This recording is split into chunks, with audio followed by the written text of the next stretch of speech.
Well, yeah, that's interesting. I'll look into it. Because Is that all because she I wrote? don't really, because it would take a very long time to look through all the empirical research and who's it's coming from. I am going to speak for my community because most of my friends are trans. Okay.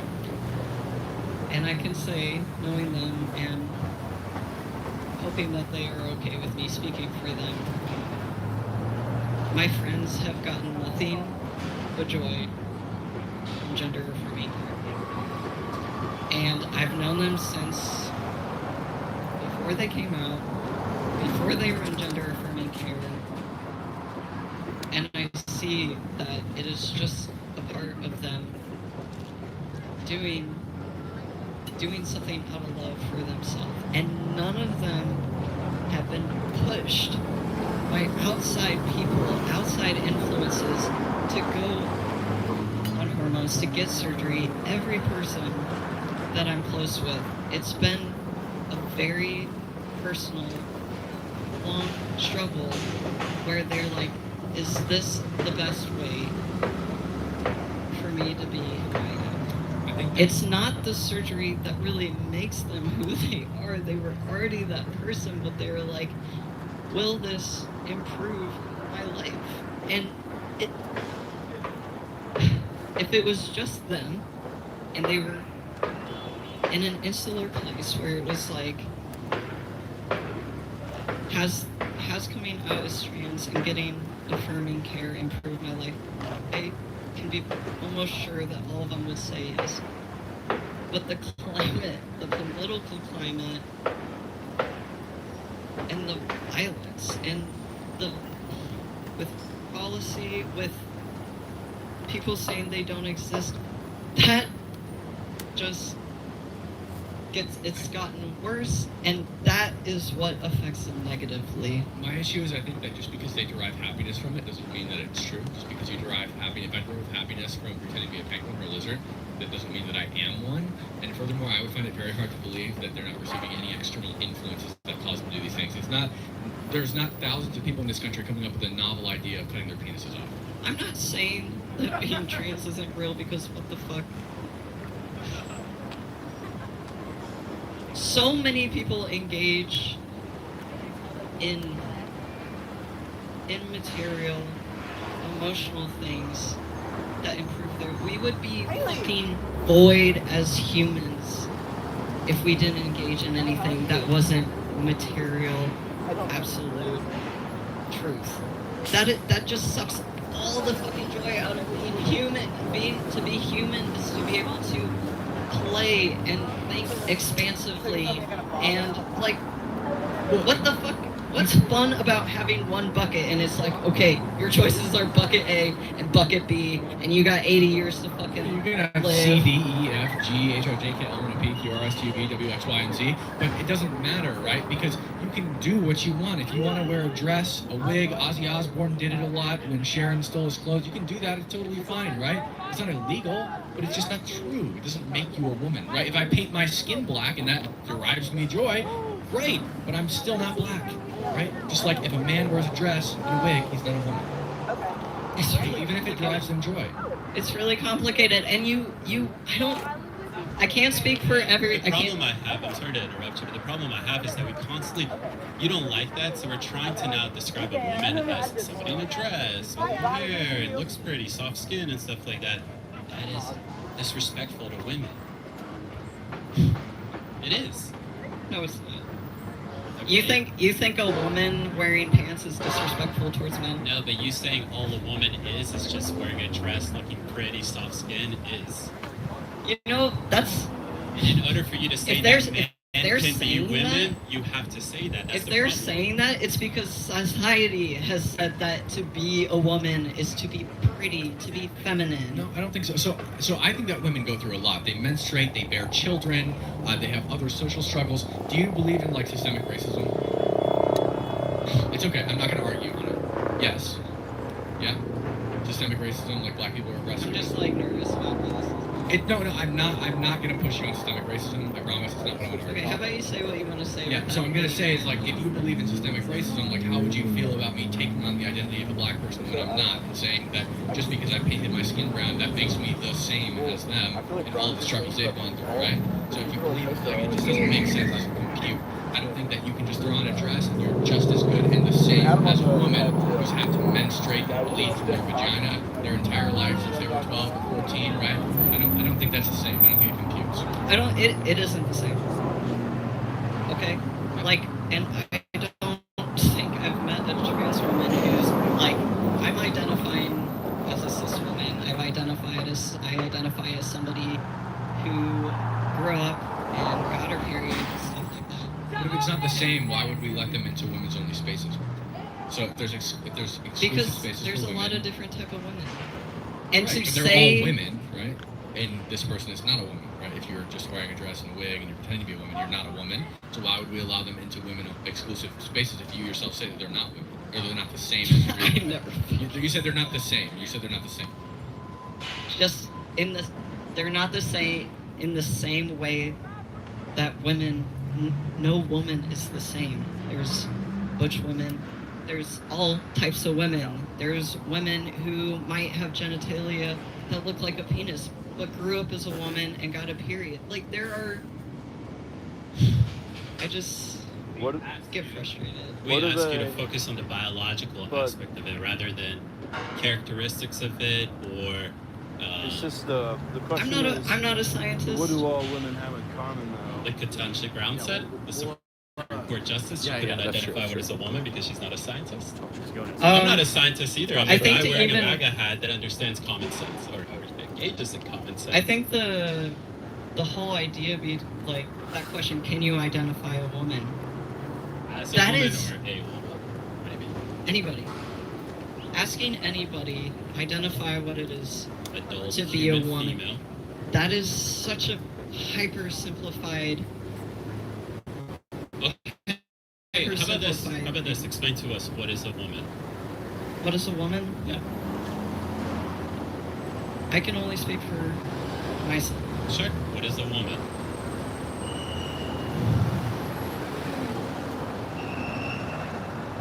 I can't answer that because it's different for so many different type of people, and so I cannot speak. I'm asking you. We're having this debate right now. So, to you, what is a woman? I explained to you what is a woman. To me, it also is consistent with the definition of what is a woman is the generally accepted one.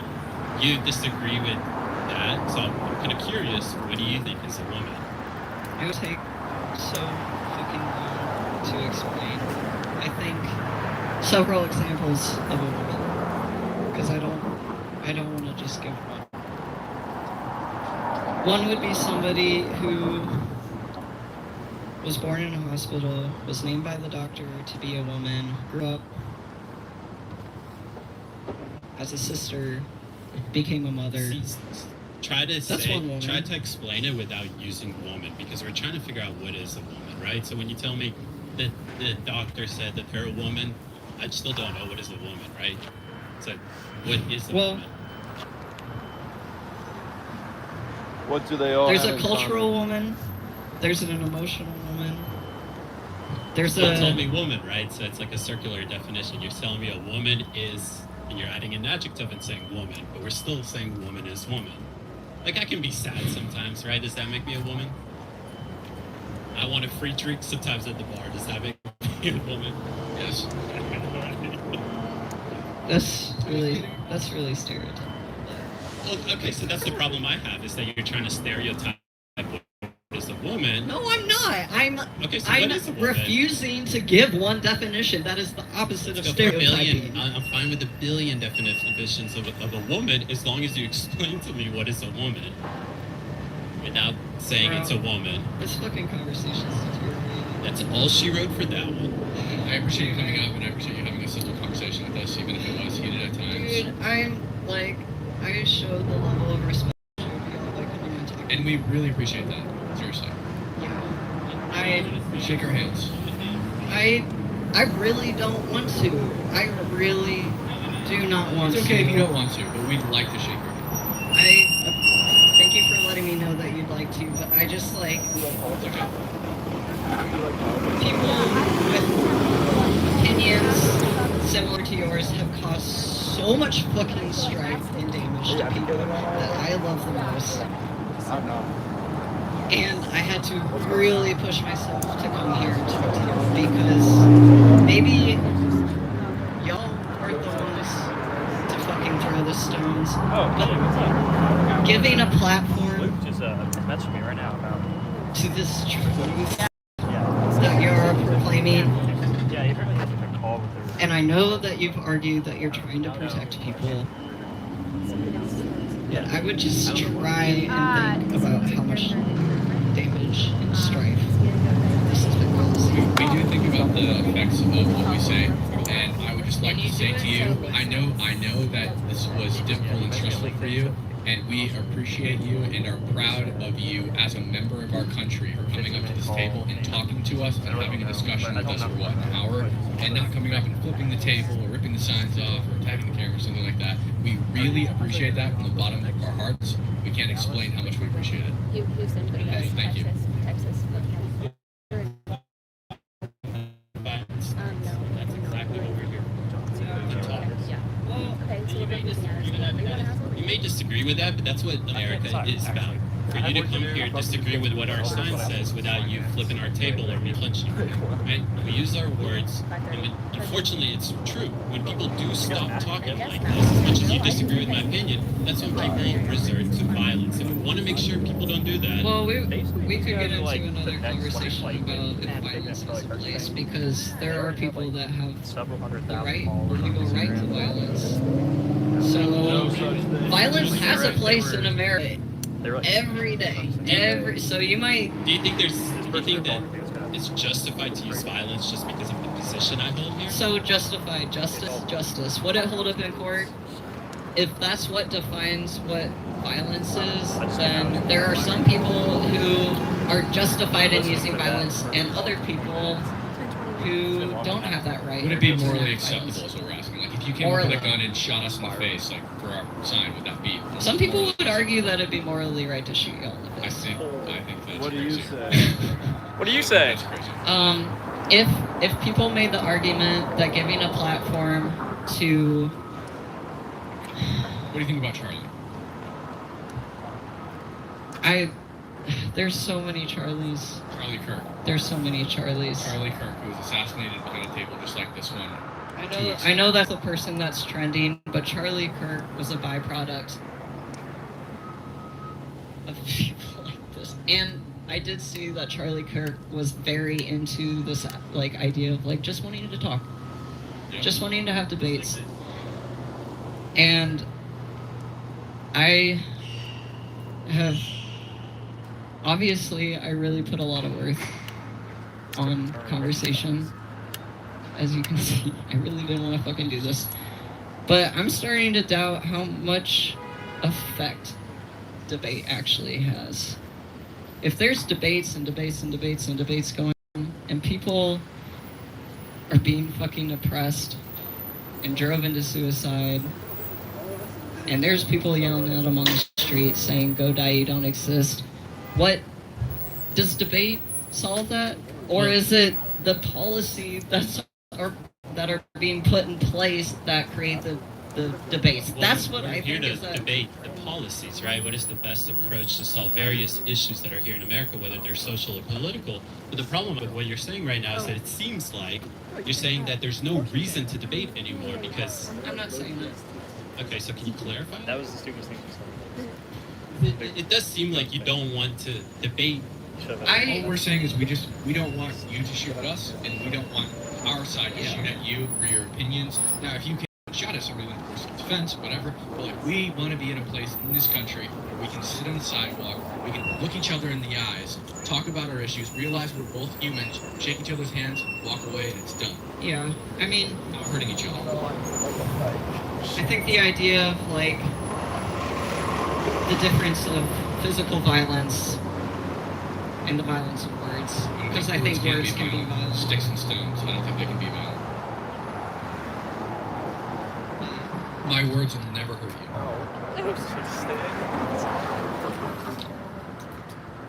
in a roundabout way, your words have hurt me, and they've hurt the people I They love. might hurt your feelings, but they don't physically hurt you. No, in a created the policy specifically I'm saying for it's like 30 trans people. You see, So that it's one way to look at it. It's okay. I'm not saying it's the That's only again, way that's to look not at words, it. but- that's policy. Either way, but again, like walking away from this conversation, you're not hurt. I don't see any blood. I don't see any cuts, scrapes, bruises. Right? You're totally fine. I can't regulate your emotions for you. That's your job. It's my job. Lots of people come up here and say things that otherwise How hurt can my you feelings. believe so much of the power of debate and conversation and yet say that it has no power to enact violence? It doesn't have power to enact unless I say, "All right, guys, pick pitchforks up." Right? That's what you're different. doing. You're I'm not saying basically that. fucking rabble-rousing and being like, Sorry, did you say that? Did he at any point, and I say that at any not point? specifically pitchforks, but by Torches? saying that trans women don't exist. I didn't say they don't exist. I said what they're saying is not true. They exist. Delusional people who think that they're men, who think that they're women when they're not, exist, but they're one. That's what we're saying. I'm not saying get them. I'm saying they're adults. They can, pretend to be whatever they want to pretend to be, but it's just not true. That's what we're saying. We're not telling anybody to get them. We're not telling anybody to beat them up, abuse them, put them down in the streets. You don't have this.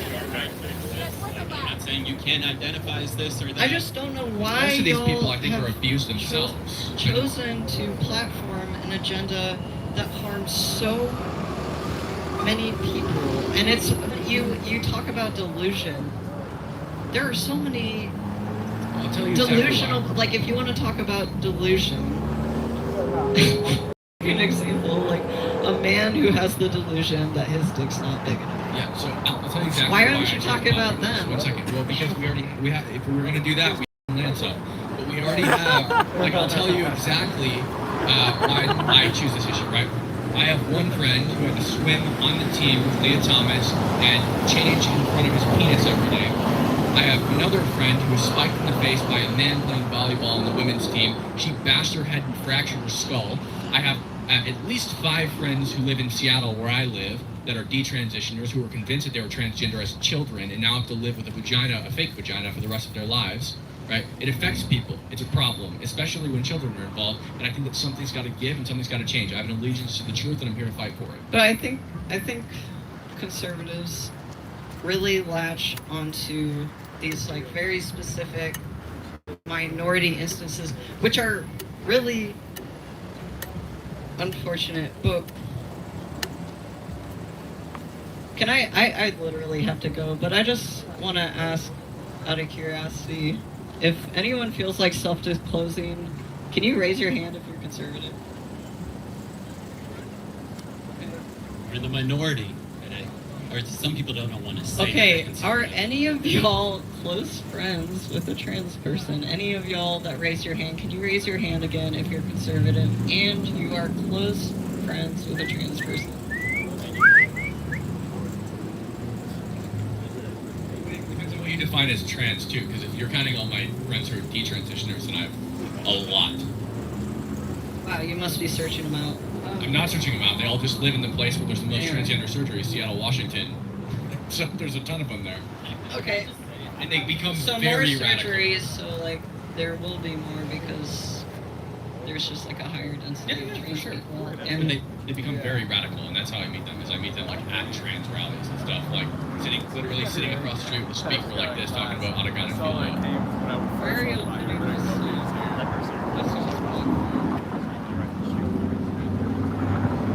Fearless Debates, YouTube, X, Instagram. Front page of Fox News 3 days ago. Let's go.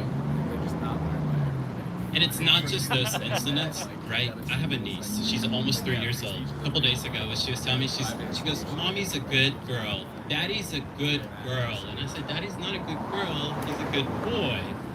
I don't want to affirm that God, BS just in let my- children play. They just want to like play. I have to go. Thank you so much. Have a nice day. Tactical reload. We're gonna tactically reload the batteries real quick.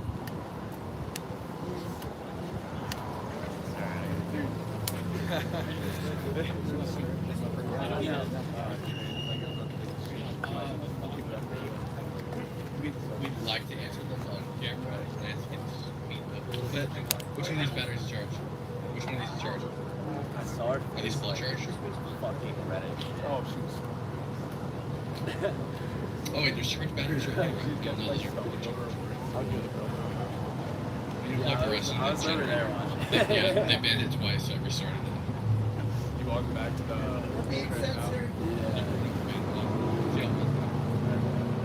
What's up, YouTube? Oh, they're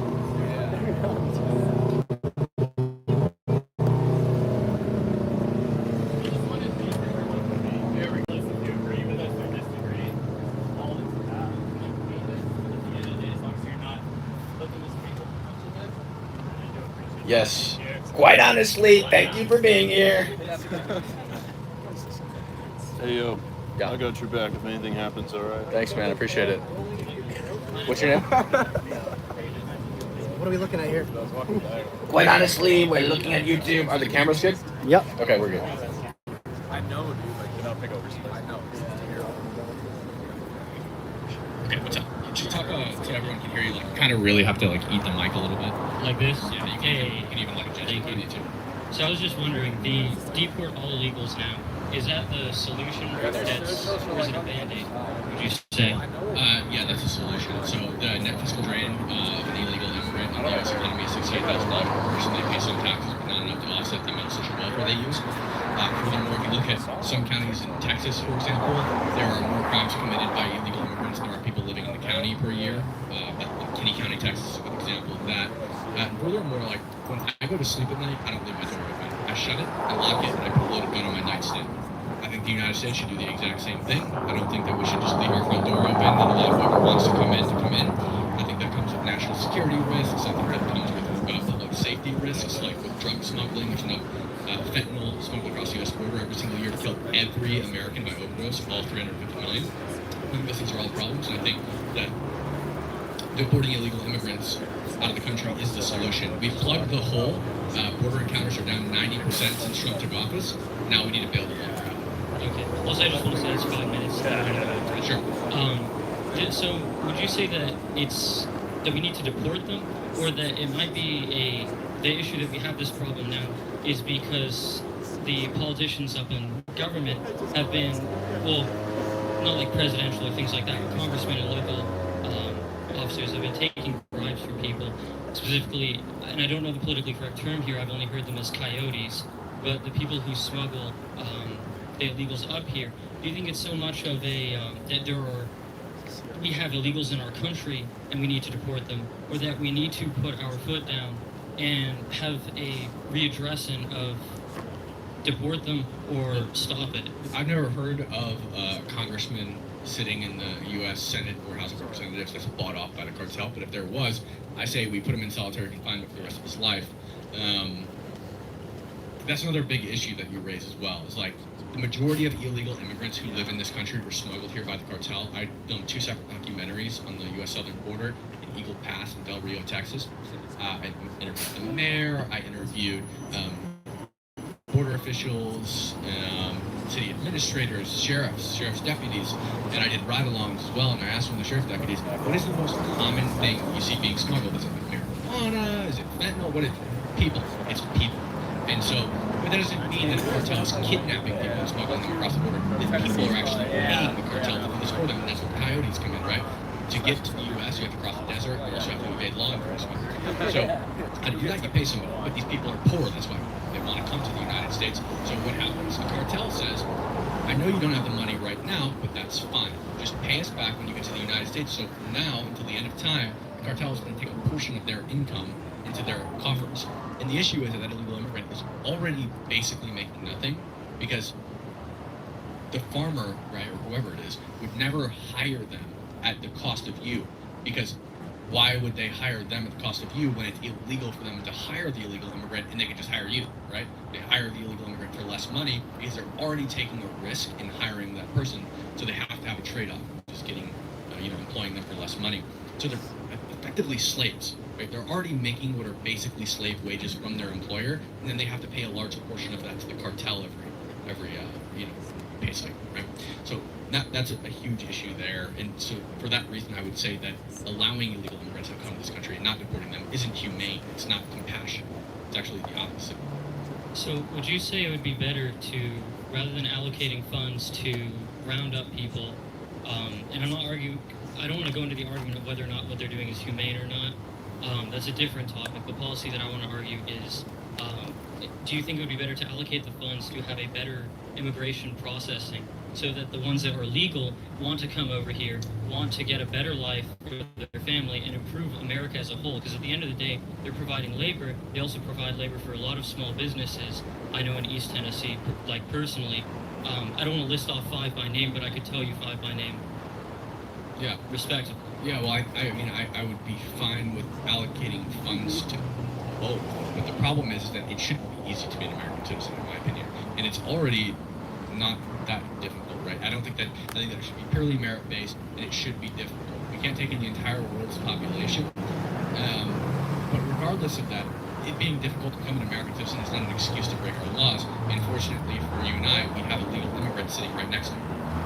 Hello, I'm a legal immigrant, and I can't stand illegal immigration for that specific reason, right? That they abuse the system.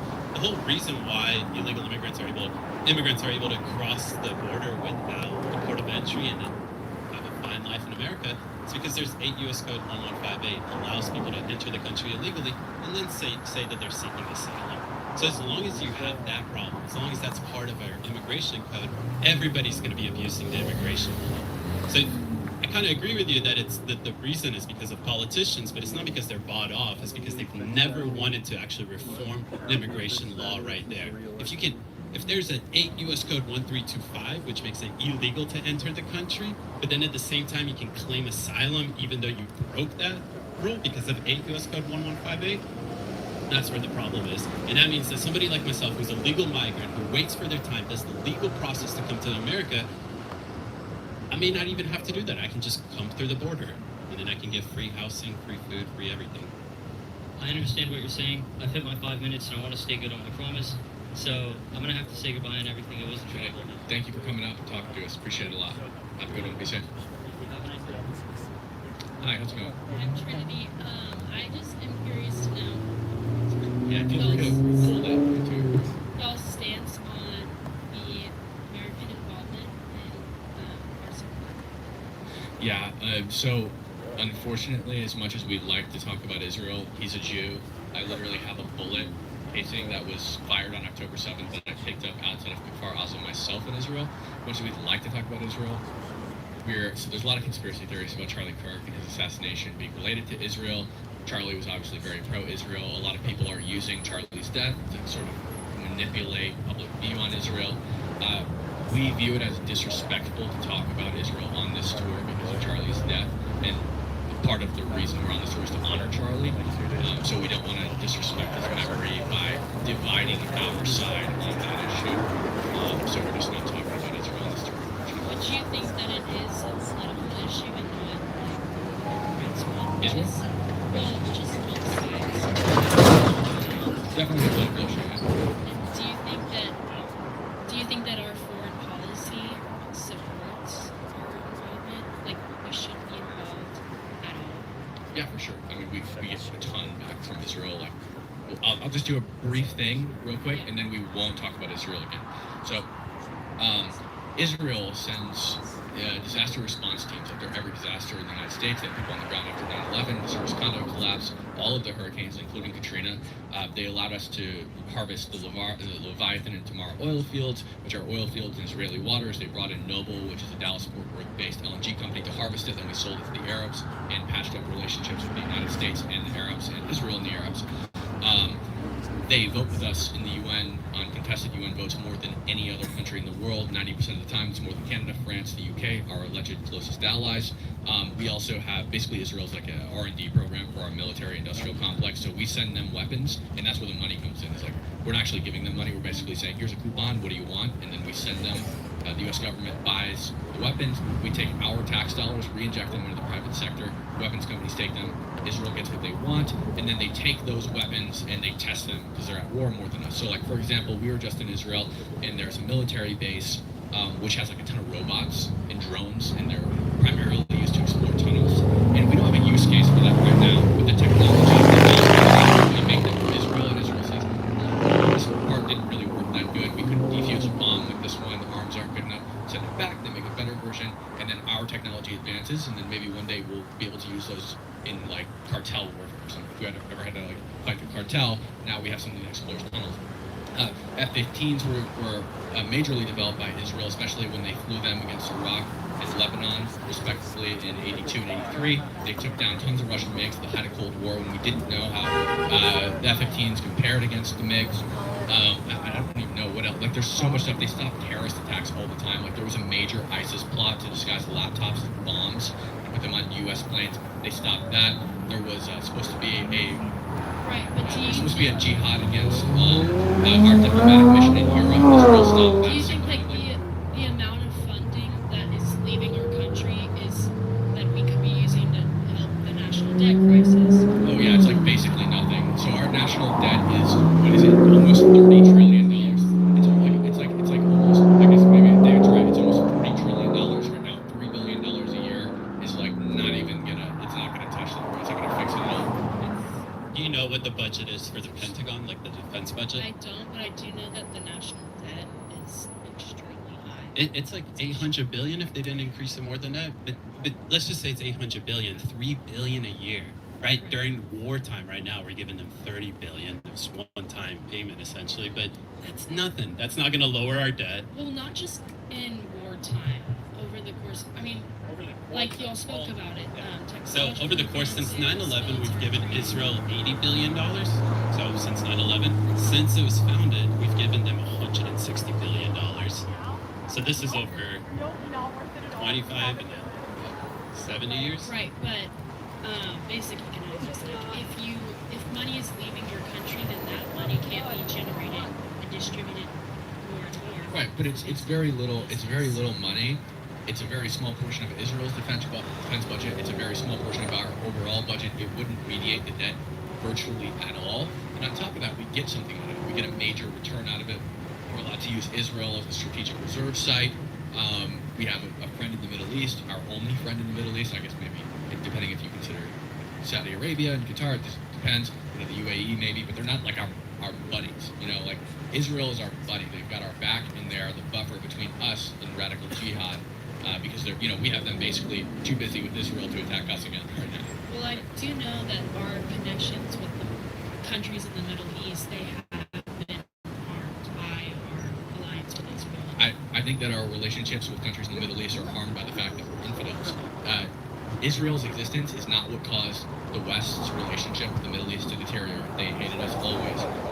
Israel's only born out of World War I. There are small, which is the minority of the population, are as a whole extremist organizations.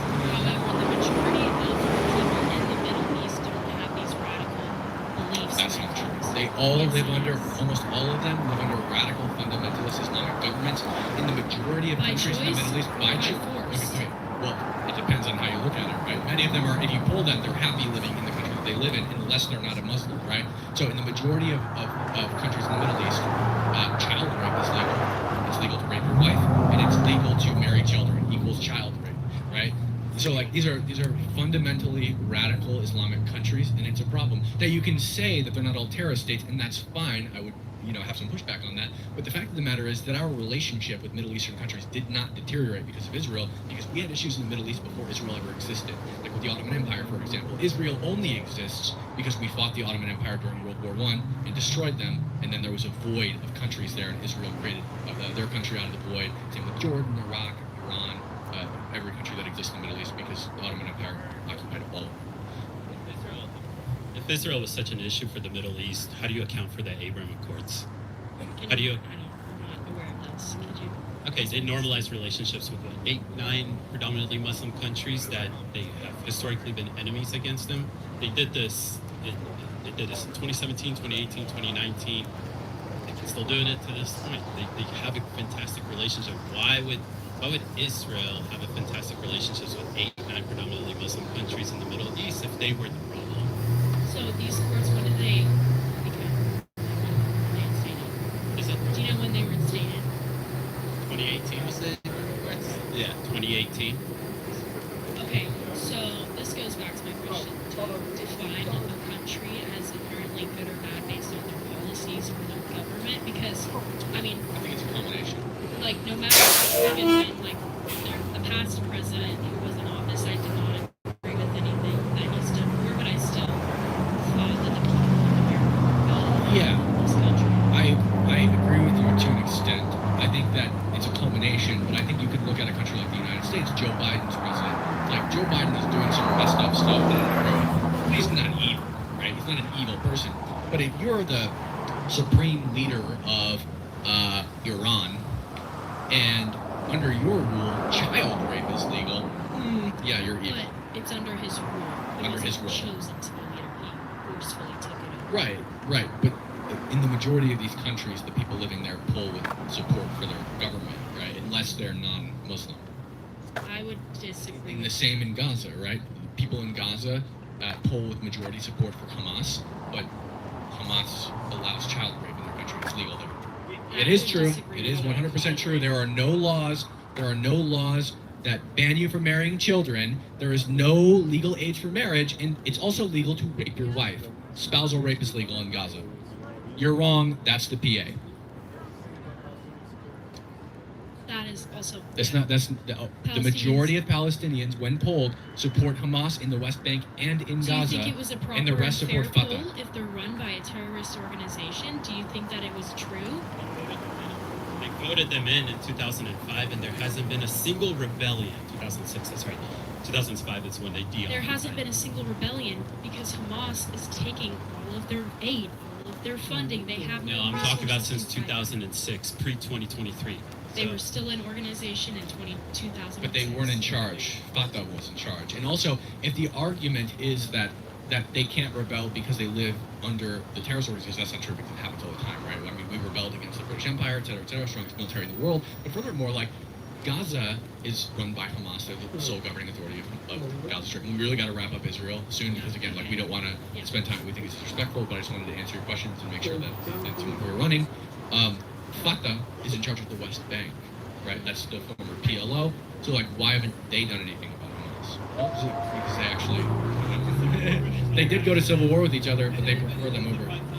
Any Fatah member that was left in Gaza after the civil war was taken to the highest floor or roof that they have. They dropped them off with it. There's no Fatah left in Gaza whatsoever. It's fully Exactly, so they have no defense against Hamas. Yes, We're both because in they support agreement them. that Hamas They is support bad. them. Did you see the footage after October 7th that they Yes, I do. I think that what they did. So why did so many people were in the streets celebrating as if their president just won? That is a good question. I was honestly, That's I was the question dumbfounded by that. I was, but when you're led by this terrorist organization, and when they're preaching, it's kind of like I don't know if it's a comparison, but when Hitler was taking over Germany, he lied to them. He made half lies. He twisted things around, and these people they're living in a third world country.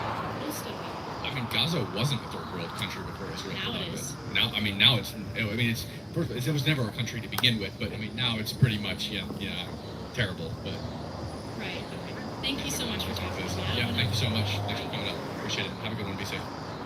Okay, from this point on, no more Israel. We're not talking about Israel anymore.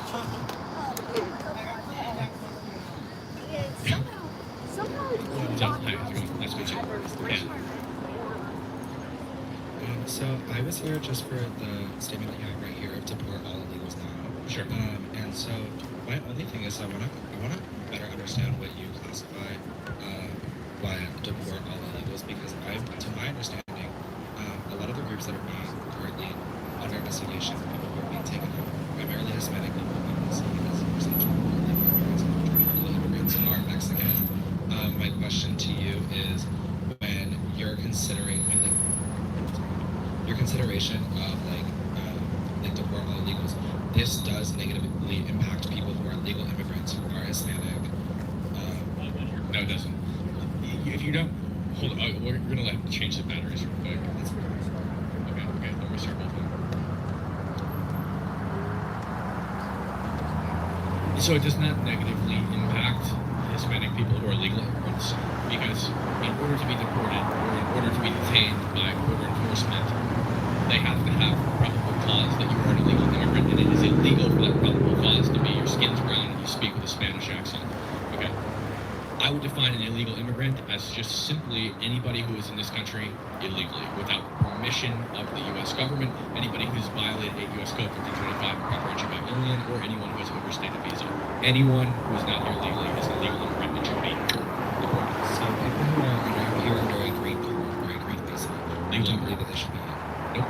They're legally immigrated to this country. I don't believe they should be deported unless they violate the terms of their agreement. Like, for example, we had a very famous one recently, Mahmoud Khalil, who was literally distributing material support for a designated terrorist organization. He was distributing the Operation Al-Aqsa Flood, Our Narrative, which comes directly from the Hamas Media Office, and it says it right on the pamphlet. He was distributing that. That's illegal for David and I to do. It's illegal for a U.S. citizen to distribute material support for a designated terrorist organization, but it's also against the terms of your visa or green card agreement just to endorse a designated terrorist organization. So you should be deported for that. I agree with that as well. And I just want to say that, like, where I'm from California, and so I am surrounded by a lot of people who are legal immigrants as well as people who are on work visas. I worked all summer with people who were here under work visas, and they are still, like, there's still that, like, stigma and that fear from this policy of deporting, like, illegal immigrants, where they are taking people. There are people that I know that have been, like, illegally detained by ICE agents, by, like, Border Patrol enforcement, and have been questioned and brought into questioning, and then released days later, left outside of detention centers where they, like, were just really ICE just left them outside of the detention centers. I think that does negatively impact the Hispanic population in America. Yeah, well, I'd be interested to see these specific cases and what happened. I'm also from California. I live in Los Angeles, or I used to live in Los Angeles, right? So I'd be interested to see, were these people detained and questioned by ICE authorities because they thought they were illegal, or is it because they were throwing bricks through the windows of the ICE facility? Because as you and I both know, that's something that happens downtown Los Angeles, right outside of City Hall, where the VA clinic is, in the federal building. That happens every night there in Los Angeles, and I was there for the worst of it, and it's a problem. Those people should be detained. So are they detained on suspicion of being an illegal immigrant falsely, or are they detained because they were committing a crime against federal authorities? I think that would be interesting. And furthermore, I'd also like to say, I'm going to give the mic to David now, because David is illegal. He can't be legal. I can't legal, and I hate illegal immigrants. No, but seriously, right? If you think about it, my parents worked really hard to win their visa. It was a green card lottery. And unfortunately, where we lived, some people stole the visa. So they had a decision. They could come to the United States illegally, apparently like some people do, or they can still follow the law. And that's why for me it's hard to find any room to feel sad for somebody that came into the country illegally, even if they tell me the most crazy asylum case in the world. And at that point, my question is, why didn't you do it legally? Right? Well, then we look at that process and we see the process to become a legal immigrant to the United States, and it has gotten increasingly harder over the past couple decades to get your visa. Guys, there are I processes that can't have fix the installed audio. You're gonna have to watch when I finish editing.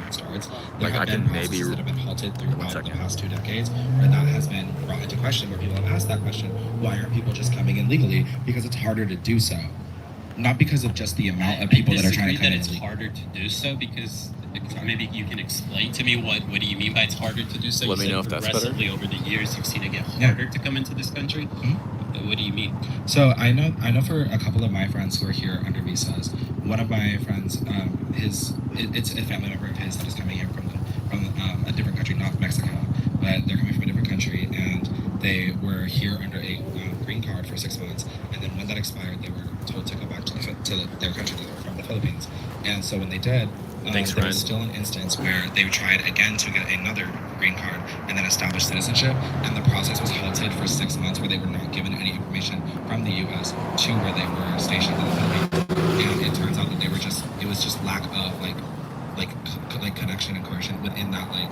So it was lack of what? Lack of correction. Sorry, lack of enforcement within the agency that distributes visas. And I forgot what's called. The State Department. State Department, yes. And there was a lack of basically any sort of direction to get information out to that person to get into the U.S. legally.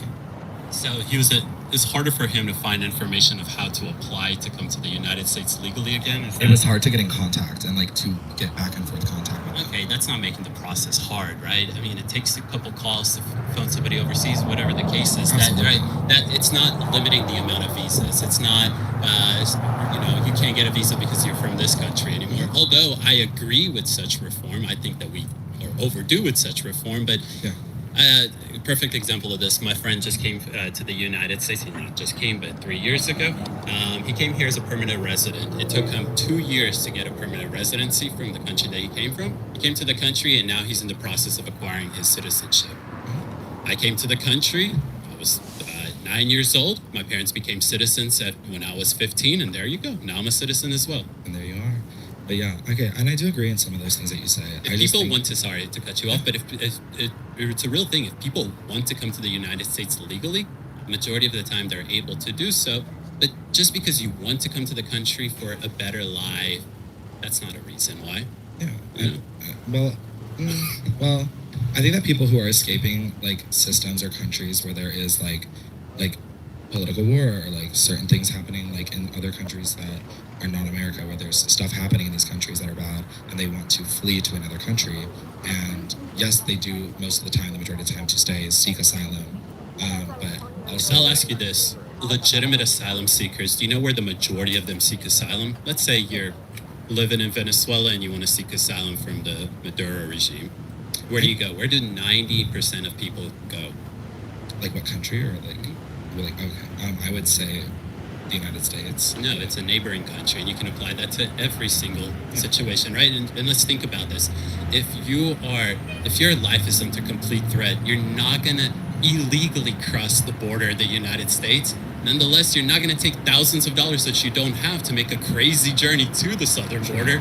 And then again, let's think about how stupid it is. You have a legitimate asylum case and you cross the border illegally just to make it harder for you. 90% of legitimate asylum seekers don't go and make this crazy trip across half the world or through the Darien Gap, right? They go to their neighboring country because it's asylum. They have a legit, they're worried for their life, right? Yeah, and so would you say that people who come from Mexico, a certain majority of people that come from Mexico, there is still very high percentage of people that are trying to get away from whatever politics or whatever.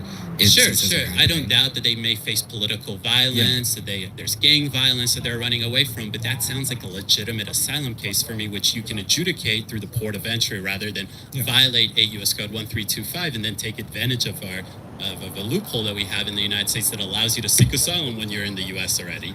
You know why people use that loophole? I would like to know, yeah. Because they don't have a legitimate asylum case. True. And then when they're in the country already, they get a slip that says come back to the judge and see them in a couple months. Mm-hmm. But they get flown to Denver, Portland, Chicago, wherever it is, where it's a sanctuary city. Yeah. So they'll never actually go and face a judge because nobody's going to come extradite them from there. And then just to I agree with most of what you've said, as well as to cycle to what you spoke about with the guy that was the 5-minute guy, when he was speaking, when you spoke about how they take more out of the economy than what they get back in. Illegal immigrants and people who are here under work visas give around, I think it was $97 billion last year in 2022. Yeah, they do pay taxes, and that's true. But the fact of the matter is that according to the House Committee on Budget, the net fiscal drain of of an illegal immigrant on the U.S. economy is $68,000 per person. The equation for that is just taxes paid minus social welfare used. So while they do pay taxes in a lot of cases, they also use social welfare programs, and it happens that they use the social welfare programs to a higher extent than they pay taxes, which means they're a drain on the system. Would that equation be hard to compute if you do not know the number of illegal immigrants? So you can't really say if it's greater or less than the amount of taxes that they're paying? Or are you looking at it more from a mathematical standpoint? Well, right, but illegal immigrants who pay taxes, how do they do? They work hard. They have to file some way. They have to file with the U.S. government. So the U.S. government is going to be aware that an illegal immigrant has filed taxes. Most of the time, it's with a stolen social security number of a dead person, or under the Biden administration, they were giving people ITINs, so they knew that they were paying taxes. And so you know how much taxes they're paying in a general sense, and you can use existing data. So if you think you have the data for, let's say, 10 illegal immigrants and there are 100 in the country, you can probably take an estimate based on how much taxes those 10 are paying and try to apply it, or let's say you have 50 and there's 100, you can make a projection based on the amount of taxes the existing ones that you know about are paying. And then you can do the same for social welfare. But with social welfare, it's even more explicit because you actually have to physically give to the person something. Yeah. Right? Okay. So you're giving them the social welfare. So you use that equation. You try to do your best to determine accurately how much they're paying in taxes, and to determine also how much they're using in social welfare based on how much the government has given them. And so the net fiscal drain, the net fiscal drain that an illegal immigrant has per person in the U.S. economy, according to the House Committee on Budget, in their study with the Center for Immigration Studies, is $68,000 per person. And $180 billion a year, and you said we get back about $90 billion In in 2022, taxes. we got $97 billion in taxes, and I think in 2023 it was 100. We spend a lot more on the illegal immigrants than we get back from them. Okay. Sure. Okay, thank you so much for speaking with me. of course, thank you for coming up. We really appreciate it. Thank you so much. Have a good one. Be safe. How's it going? Hey, I'm Denver. Nice to meet you. Nice to meet you. Denver? Denver. All right, we're going to tactical reload the batteries real quick.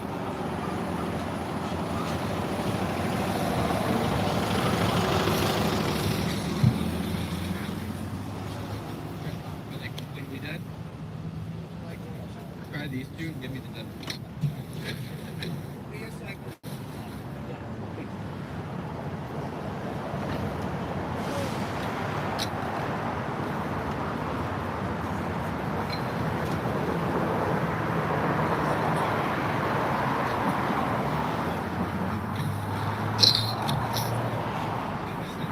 Those two right there are not there. One of the dead ones.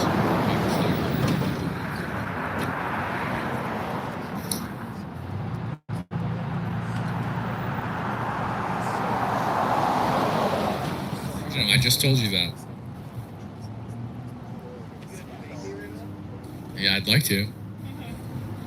We're gonna put Lance in timeout when we get home.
Those of you who are watching on YouTube, we're just changing batteries, and then we'll be back at it in just a second. I've got two plugs. If you can find me another charger, I can plug it into the generator, and we can charge multiple batches at a time. How's it going? It's going good. So, first of all, thank you for being on here. I think that like public discourse, especially, is something that needs to be like really encouraged. So I think it's awesome. My question was, it's more from a moral standpoint than anything, because I think that an employer has the right to choose who they employ for whatever reason. But I wanted to ask you all's thoughts on people being terminated from their jobs for their reaction to the Charlie assassination. Oh yeah, I worked very hard for about a week to get as many people physically possible fired. I think it's good, right? You have free speech in this country, but you also have freedom of choice. You get to choose who you hire and fire. And if somebody is celebrating the death of another person because they spread their opinions, I think it's a pretty damn good reason to fire somebody. I'd do it myself. If Lance walked into the workplace and said the N-word, I'd fire him, right? But, that's my choice, right? It's a liability, you know what I mean? It's a liability if my employee is running around saying vile, disgusting things, and it is my responsibility as the proprietor of my company to get rid of liabilities so that my shareholders or my consumers aren't disappointed by the state of my company. Cool. Thank you for that. I had another question. Correct me if I'm wrong. You're not religious. I haven't been religious most of my life, but I'd say at this point, I would probably consider myself a Christian. Okay, and you are religious. You're Jewish. I'm Jewish, yeah. Okay, like religiously. Yes. Okay. So I don't know if this makes my question null and void now. If you consider yourself a Christian, I watched some of your videos and I've seen you say before you're not particularly religious. Yeah. I was gonna ask, and maybe you can speak onto before you identified as a follower of Christ, if you do, where you derive your moral code from, and how do you justify your position on certain views like abortion, for example. Because to me, that's an issue that's very good versus evil, unless. Yeah, so I'm not to be honest, I don't know I don't know a lot about religion, right? It's just, I've pretty much recently come to the conclusion that there's something greater than myself. After 2 trips to Jerusalem and Charlie Kirk's death, it's had a big effect on me. There's been a lot of weird stuff that's happened, almost miraculous stuff, and it's led me to believe that there is something bigger than me. I also had a sort of mental issue a couple months before my first time where I went to Israel, where I sat in bed and grappled with the idea of death without a higher power, and it almost drove me insane, literally heart racing anxiety kind of stuff. And that has all culminated to make me want to be a religious person. And I don't know if I can say I'm a Christian. I don't know. I've been baptized since I was a baby, but at this point I believe in God, I think. And so that's where I'm at. Now, from a secular perspective, because regardless of whether I become a very die-hard Christian, right, I'll still argue my position secularly, because I can't, if you guys aren't Christians, I can't change your mind by arguing from a Christian perspective, because you're just not a Christian, right? I can't make you believe in my religious views. So what I would say is I would root my secular beliefs in the non-aggression principle. I think that anytime you unjustly aggress somebody, you are violating their rights, and that's where rights should be derived from. If I punch David in the face, it's a violation of his rights. I'm unjustly aggressing him. If he punches me back to defend himself, that's just aggression. Stealing is unjust aggression. Murder is unjust. It covers everything, right? Anything you could think of, and including abortion. And so I think that out of necessity to protect self-interest and interest of others, every genetically distinct human individual ought to have the right not to be unjustly aggressed upon. Genetically distinct human individuals obviously extends to fetuses and covers them as well. I also believe in parental obligation, so I think that parents have an obligation to the best of their ability to keep their child alive and in good health. And for that reason, I don't think that you should be able to kill your baby. I'm really glad to hear that you're kind of diving into that world and trying to figure out what you believe. And that was something that Charlie did a lot, was argue the points completely logically using biblical doctrine to justify those points. But he could if he needed to. And I think, another reason, I think, going to Jerusalem had a profound impact on my religious views, because I've been very agnostic or even atheist for the majority of my life. But Charlie's death was really the last nail in the coffin, because it's hard to think about. I could just be sitting on this campus right now, and at any moment somebody could gun me down. And if I was gunned down, do I want to be in a position where I'm not right with God if I die? And the answer is no, obviously. Yeah, and I have no doubt that Charlie's rejoicing in heaven right now. That's something that I've been grappling with, and it's really given me a lot of comfort about the whole thing. What I will say though, on that topic of moral justification of things without using scripture, that's something that I kind of disagreed with him on. I think that you can logically convince someone who thinks that the Bible is completely made up.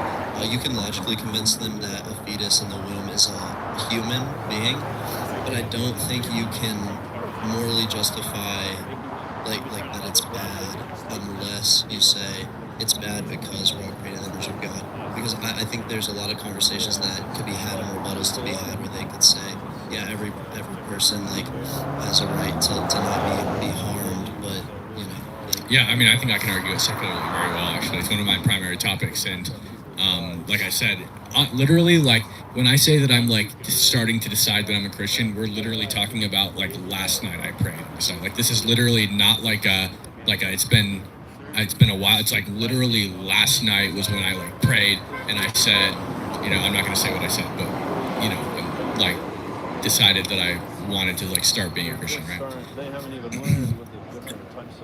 So the majority of my life, I've argued this position from a secular perspective, and I think that I can hold up pretty well in debate, just on a logical basis. What, like, just so I know, because I would love to be able to do that as well. Like, what points would you bring up?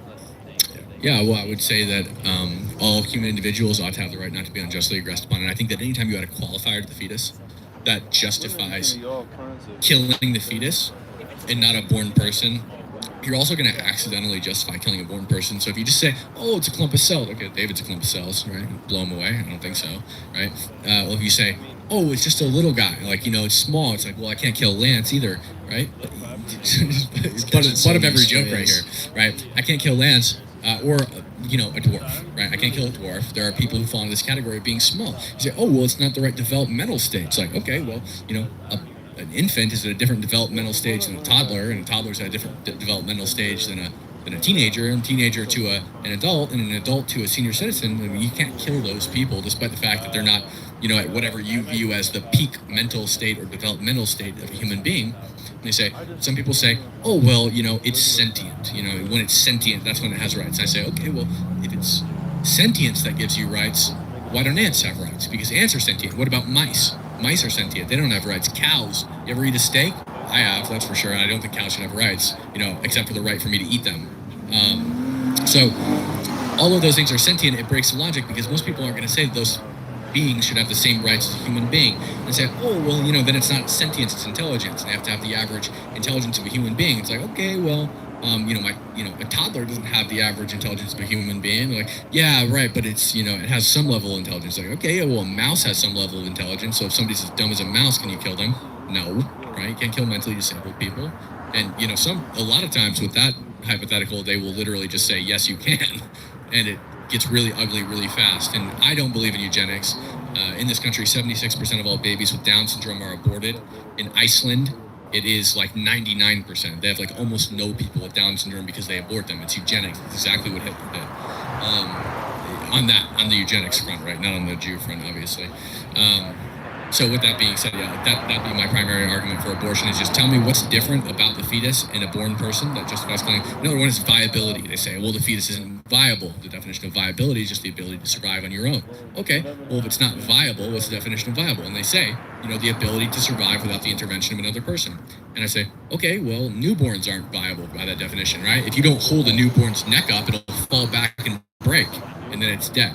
If you leave a newborn on the couch and don't touch it, it's going to die. It can't feed itself. It can't go out in the woods and forage. It can't even open the cupboard to feed itself. Even if you put food in front of it, it's not going to feed itself. It's just going to sit there and die because it's helpless completely. And for that reason, you know, these arguments don't work. So I do think that falls apart though, because you made a lot of claims that I would call truth statements, like where it's like you're just stating that is true. And for example, you saying like it is wrong. I can't kill a person like who is a dwarf, or I can't kill a 1-year-old because they can't survive on their own. Are you saying that when you're arguing with someone, you're saying because our legal system applies that here? No, I'm not appealing to law. I'm saying that in my opinion, it's wrong to kill mentally disabled people, dwarves. It's wrong to kill Lance. It's wrong to kill David. Those are my opinions, and that's fine. If you want to contest those opinions, I invite anybody who's pro-choice to come up here and tell me that you can kill people with Down syndrome because I've won the argument at that point, right? If you're going to bite the bullet that you can kill midgets, you can kill people with Down syndrome, like Lance, I'm just kidding, or whatever, right? You've lost the argument, in my opinion. I don't need to go any further. You've made a fool of yourself. And so that's, I don't even need to prove that it's morally wrong to kill disabled people, nor will I engage in that discussion. Did she say the N-word? I also thought it was I would say that what I believe, and I think that you're reflecting this, even if you don't know, but the Bible says the law is written on our hearts. So I think people have a moral code in a sense of what's right and wrong to an extent. Just that's a part of the fact that we were made in God's image and He gave us morality, which that's not, like, I don't think I could argue like to someone who does not believe in God, which I actually think everyone believes in God, but some people just really are working really hard to deny it. But yeah, thank you for your answer. Hey, thank you. I appreciate it a lot, man. By the way, that's the first time I've ever told anybody that I believe in God. Like, I haven't even told my girlfriend, so I gotta text her so she doesn't get mad at me. I want to ask you, because, yeah, since you're new to that, little unconventionally, do you have any questions? Because I'm pretty well versed in theology. Is there anything that you're this doesn't make sense, or I've been thinking about? No, my biggest hang up is just that I need things objectively proven to me, but I'm starting to get into the place where it's it'll never be objectively proven to me. And again, if somebody was to shoot me from that rooftop right now, I'd rather be on good terms with God and be proven wrong and, oh well, I lived my life as a good person. Or if if God is real, then I go to heaven, right? I'd rather live my life as a good person in the eyes of God and go to heaven if it's real than take the risk that I don't if I'm wrong. Yeah. And that's where I'm at. There's a quote, I can't remember who said it, but in a debate it was if we're both wrong, we both lose everything. But if I'm right and you're wrong, then I stand to gain everything and you lose everything. His dad said that exact quote to me 2 nights ago. Oh, cool. Well, I think that it's just try to make sure you understand the fact that it's the thing that gets you to heaven is relationship with Christ and being in Christ, and not the fact that you want to live as a good person. Yeah, I know. Yeah. And that's what's hard for me. So it's always been hard for me is just actually believing, right? And I also think it can be objectively proven as much as it can be objectively proven. If you believe Julius Caesar existed and that we have accurate information on his life, there's thousands of more documents that really do prove the fact that Jesus was who he said he was, and he did claim to be God, and he did actually do the things that he did. So it's a lot to look into, and I know you like statistics and facts, so I would encourage you to dive into it. I'll be praying for you, and it was nice talking to you. Yeah, I appreciate it. Thanks for coming up. Well, have a good one. See you later. Yeah, you too.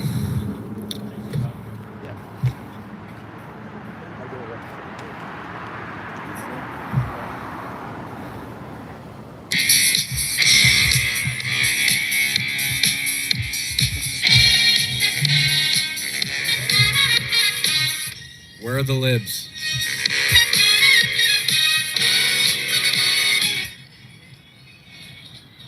No, we're just out of respect for Charlie. We're trying to keep it off. We just answered one person's questions, but.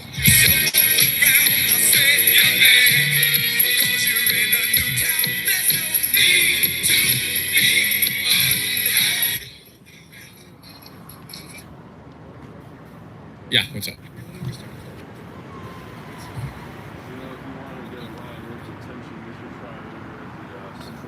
Yeah, we looked it up, and this is the only place where we're legally allowed to do it. So yeah.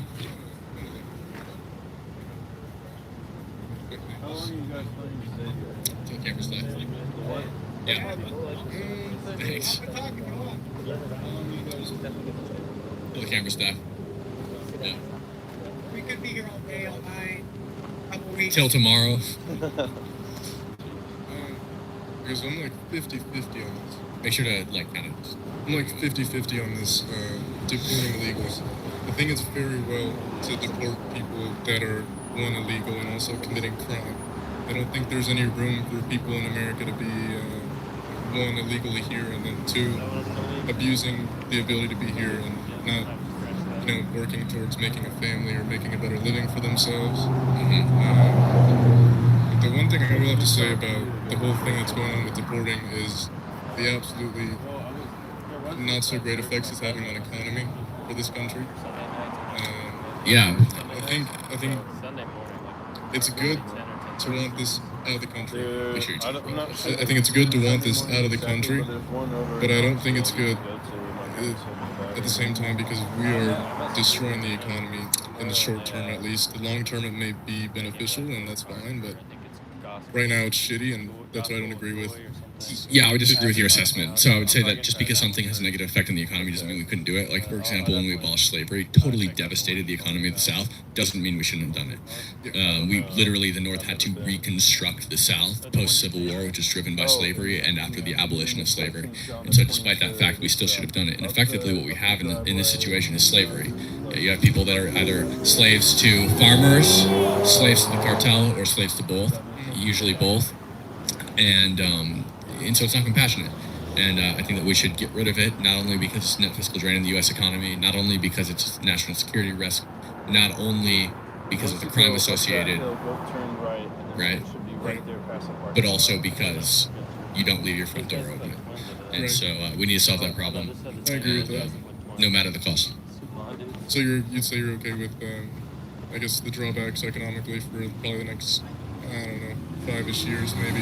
And, and if he wants all immigrants gone, I mean, that's a large percentage. That's a large percentage of the workforce that's just going to be completely stripped from the economy. Which people being paid like 2 cents an hour, totally.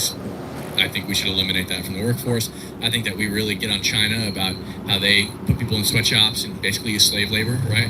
We can't throw stones in a glass house, and we need to fix our problems too, and we're doing it right here. And it's a problem. And also the farmers need to be in jail as well, or at least face some consequences for employing illegal immigrants. Do you think it'd have like a more negative impact taking that many workers out of the workforce? Do you think it would have a negative impact taking that many workers out of the workforce? Do you think it would have like a big negative impact, or I'm not sure if you think there will be, when you take that many workers out of the workforce? Yeah, you'll have a short-term negative impact. But I also think there are a lot of Americans that will fill those jobs. There are millions of Americans who drop out of high school every year without a high school degree that are looking for these low-skill jobs. But oftentimes they don't get them because if Lance is looking for a job and he doesn't have a high school diploma, he really doesn't. I'm just kidding, right? So Lance is looking for a job, doesn't have a high school diploma. Why would the farmer hire Lance when they could hire 100 Juans, right? Why would they do that, right? For the same price? Oh, dude. If it was legal, I'd get rid of Lance right now.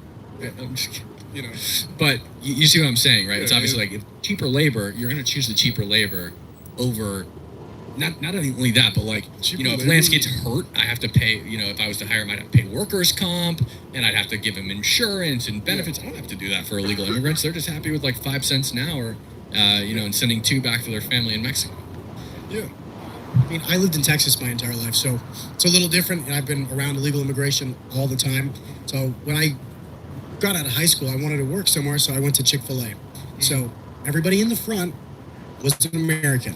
Everybody cooking in the back couldn't speak a lick of English whatsoever. Usually how it is in the service industry. Yeah, so they're getting paid in cash. Obviously, they're illegal.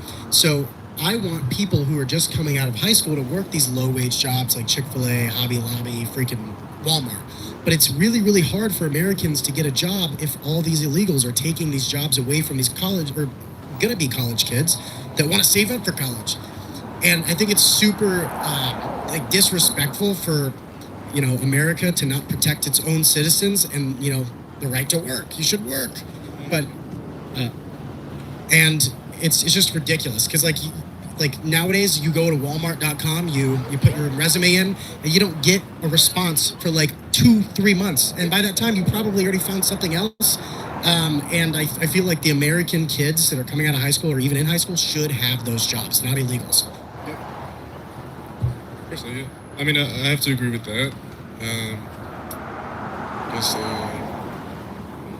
The concept of the volume of workers that we're taking out and also the circulation of the dollar, essentially, there's no other way to look at it, in my opinion, other than it's going to be harmful. Like I said, I'm going to stand where I agree with taking illegals that are committing crimes out of the country. They've all committed crimes. No. U.S. Code 1325, improper entry by alien, or the law that violates overstaying a visa, they've all committed a crime. Right. All of them. In that sense, yes. I guess in my sense, I'm talking violent crime. I'm talking multiple felonies once you're in the country.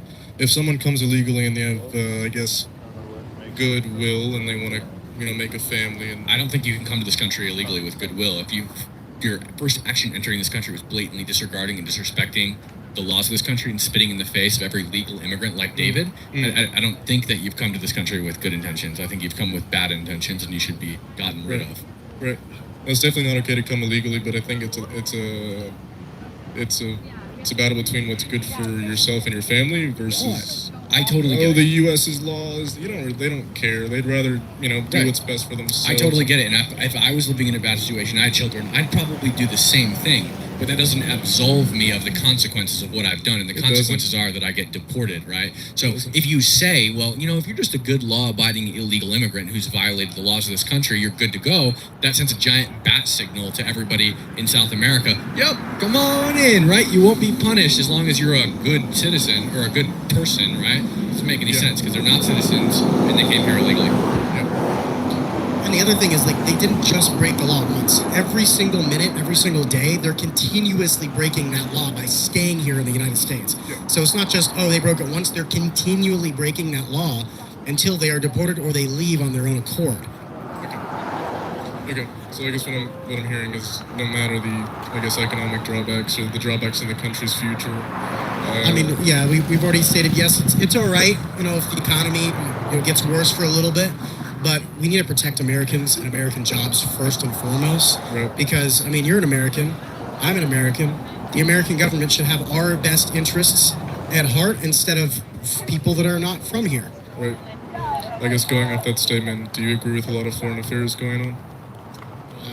I know where this is going. We're not going to get into this room. Let's not go there exactly, but in general, we'll say in general.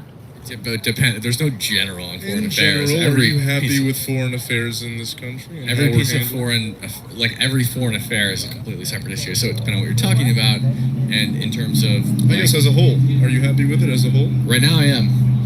Okay.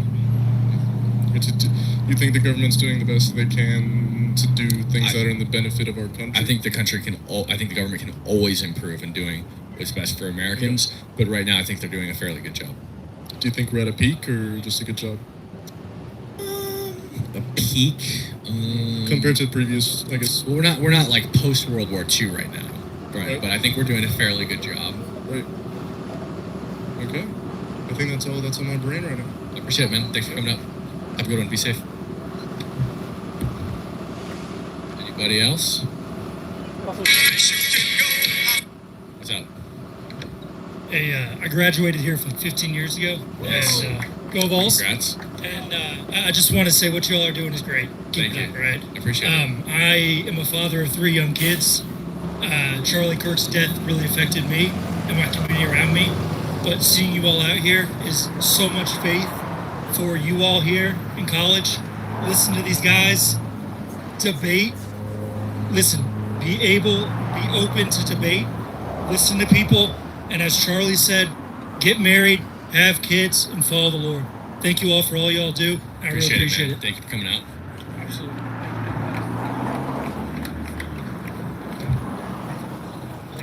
Yeah.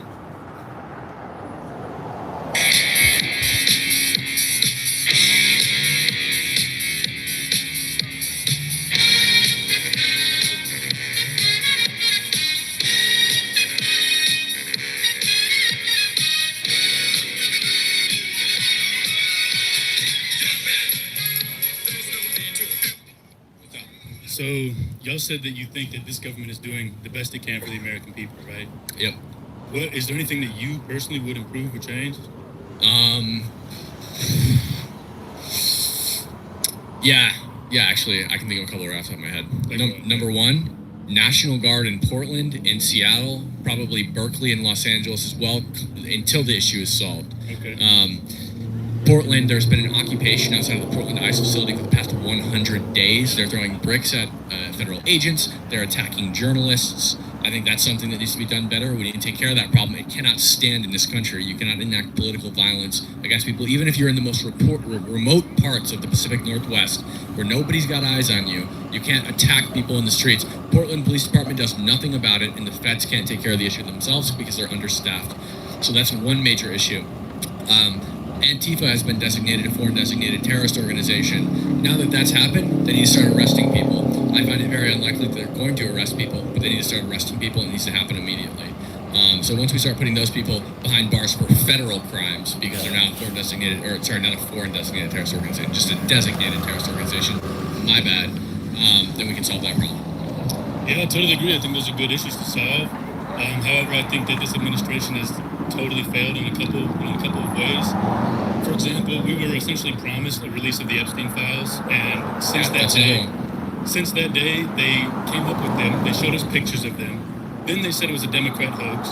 Then they said, if you question our narrative, you are no longer a fan of mine.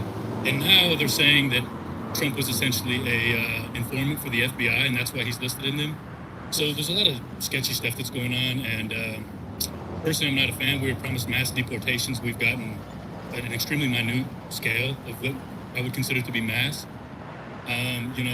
Sure, they'll show videos of like Home Depots rounding up 20 illegal people at a time, but there's 30 million illegal immigrants in this country right now, and we're just falling short of every promise that we've made. I think that we've deported a lot of illegal immigrants, and I agree with you 100% that it should be more aggressive. I think we also have to consider what Trump has to weigh when he takes these actions. They're already calling him Hitler.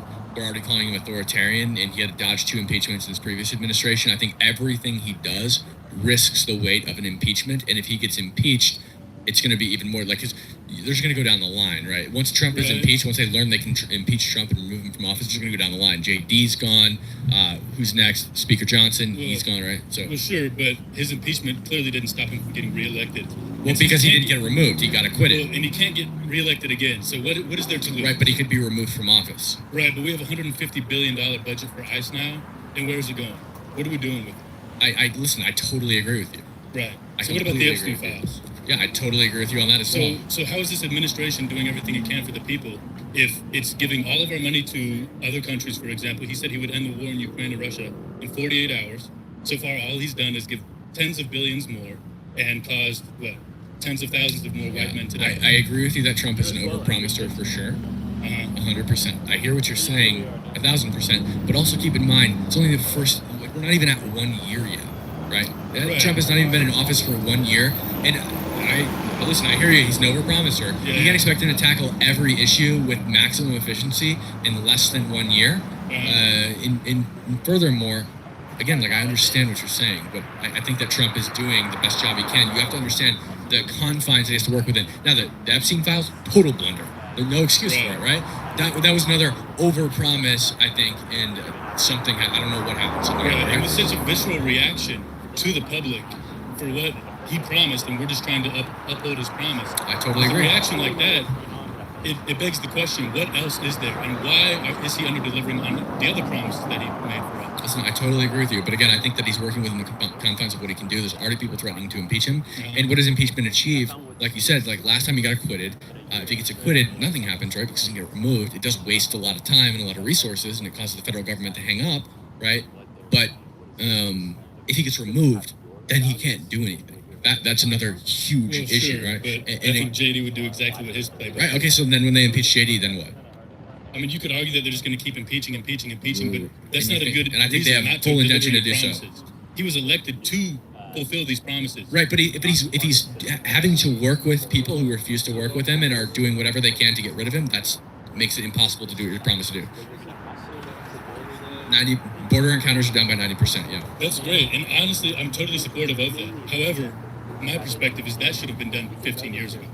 I totally agree with you. I totally agree with you. What actually was done 15 years ago, we just, for some reason in the middle, decided to start letting it happen again. Back up, open the floodgates. Are y'all Christian? I don't know. I would say, yeah, I'm probably a Christian at this point. But as are you a Christian? Very recent. Okay, are you Catholic? Pretty base, bro. Question is, what do you think about having dual loyalty in America? We're not talking about Israel.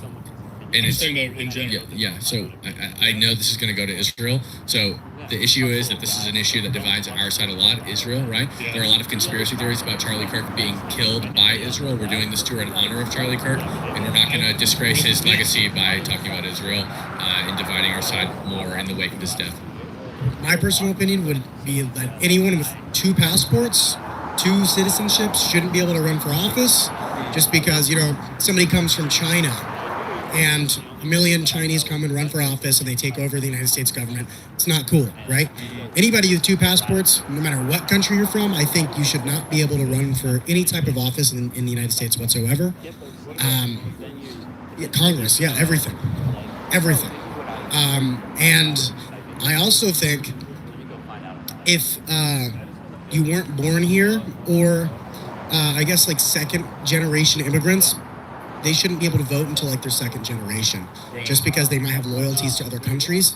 At that point, maybe your family's mostly I think that Americanized. should go without saying. I totally agree. Yeah, no, that's personal opinion, but that's what I think should happen, just to stop all this other nonsense.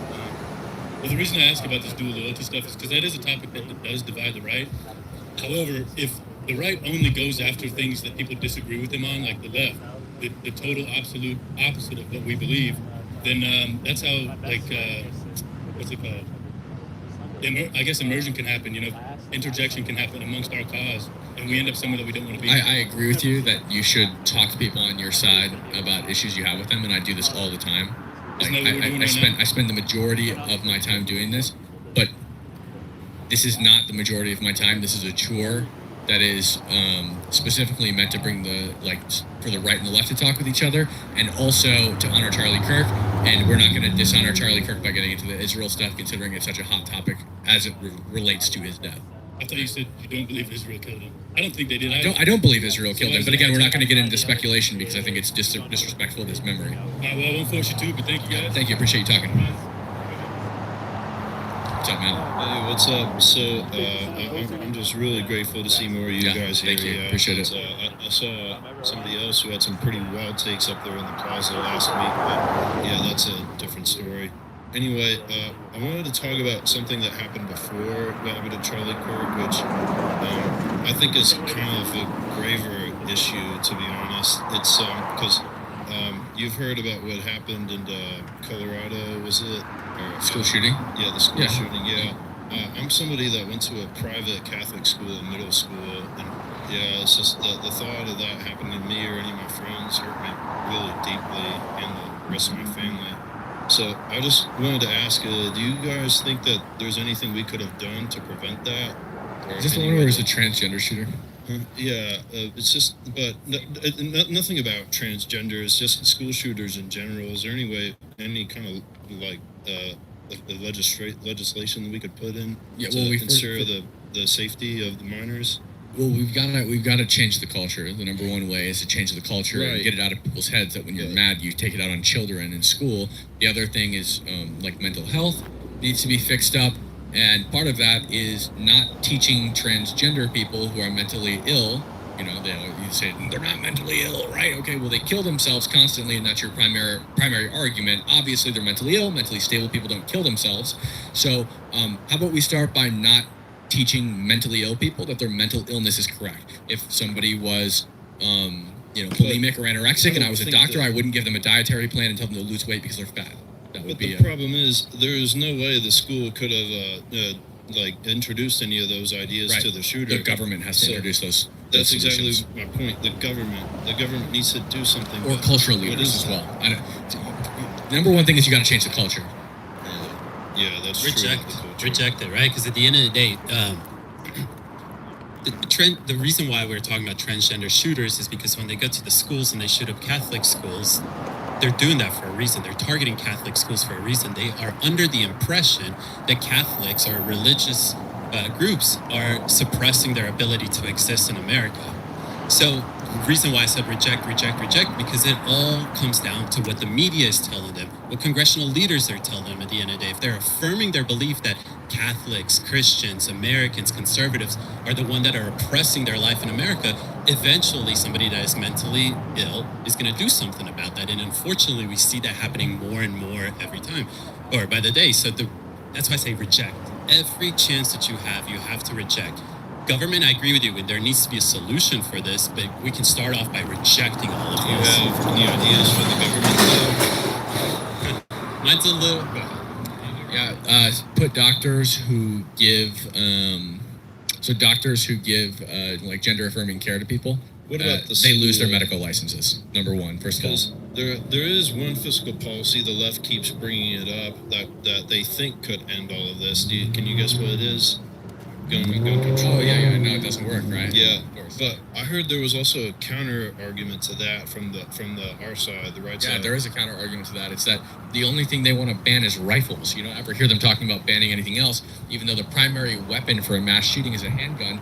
And furthermore, rifles are the smallest category of homicides that exist. Look at Table 8 of the FBI's Universal Crime Reporting Database. Rifles account for the least homicide of any weapon. Okay, you're more likely to be kicked to death. You're more likely to be hit with a blunt object and killed. You're more likely to be stabbed to death by 4 times over. You're more likely to be stabbed, right? So why would our solution to gun violence be, oh, let's ban the least common weapon used to kill people? And furthermore, that's all rifles, including bolt action single fire hunting rifles, right? That number, that homicide figure, I think it's like 230 per year. It includes single fire bolt action hunting rifles, which would mean that AR-15s are an even smaller share of that number, right?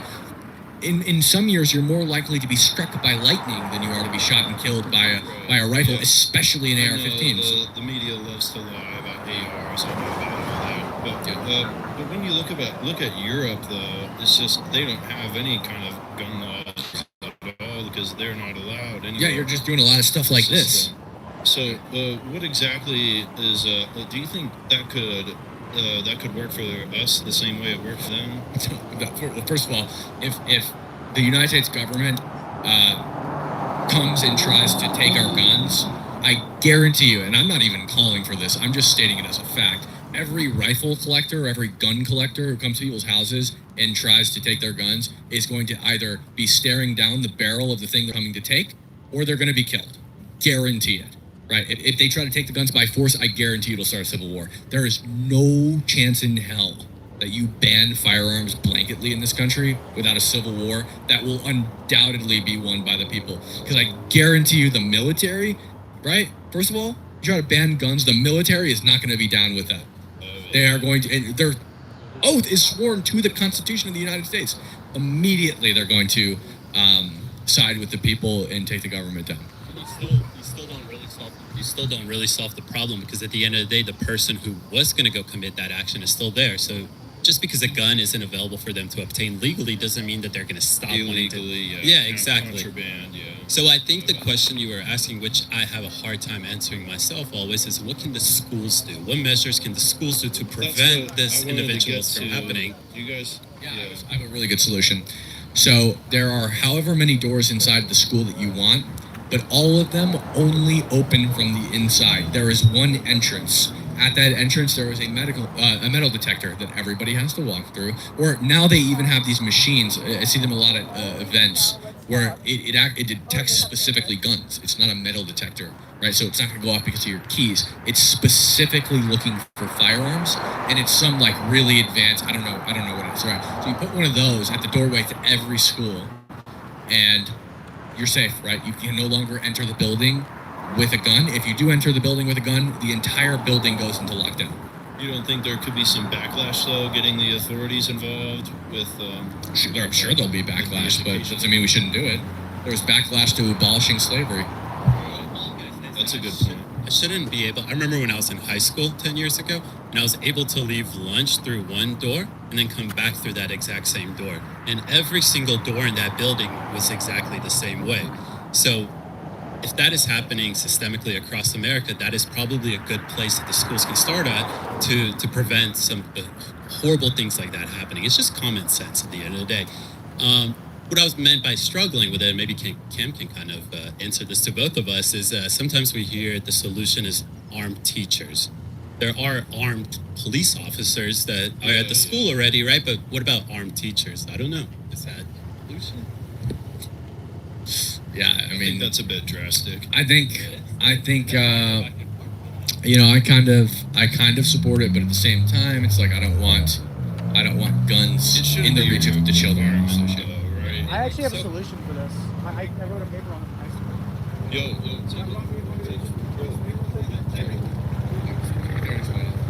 So my solution in high school, I had to write a paper in my English class, and my English teacher had communist flags around the room and all that kind of crap.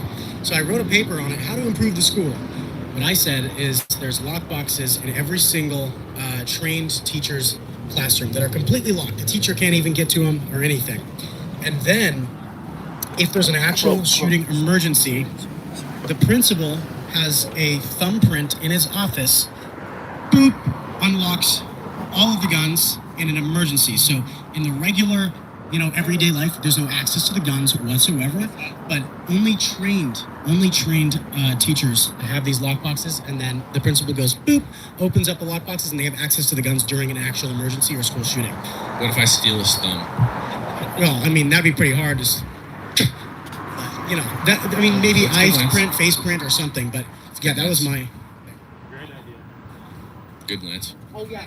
And then my liberal teacher made me rewrite the essay because she said, "Oh, that's not improving the school at all." I was like, "Are you serious?" So I had to rewrite the entire. Let's send this kid. Somebody get this guy on the short bus. Love you, Lance. How many? What's up? 100 and David. something. Cam, nice to meet you. Josh.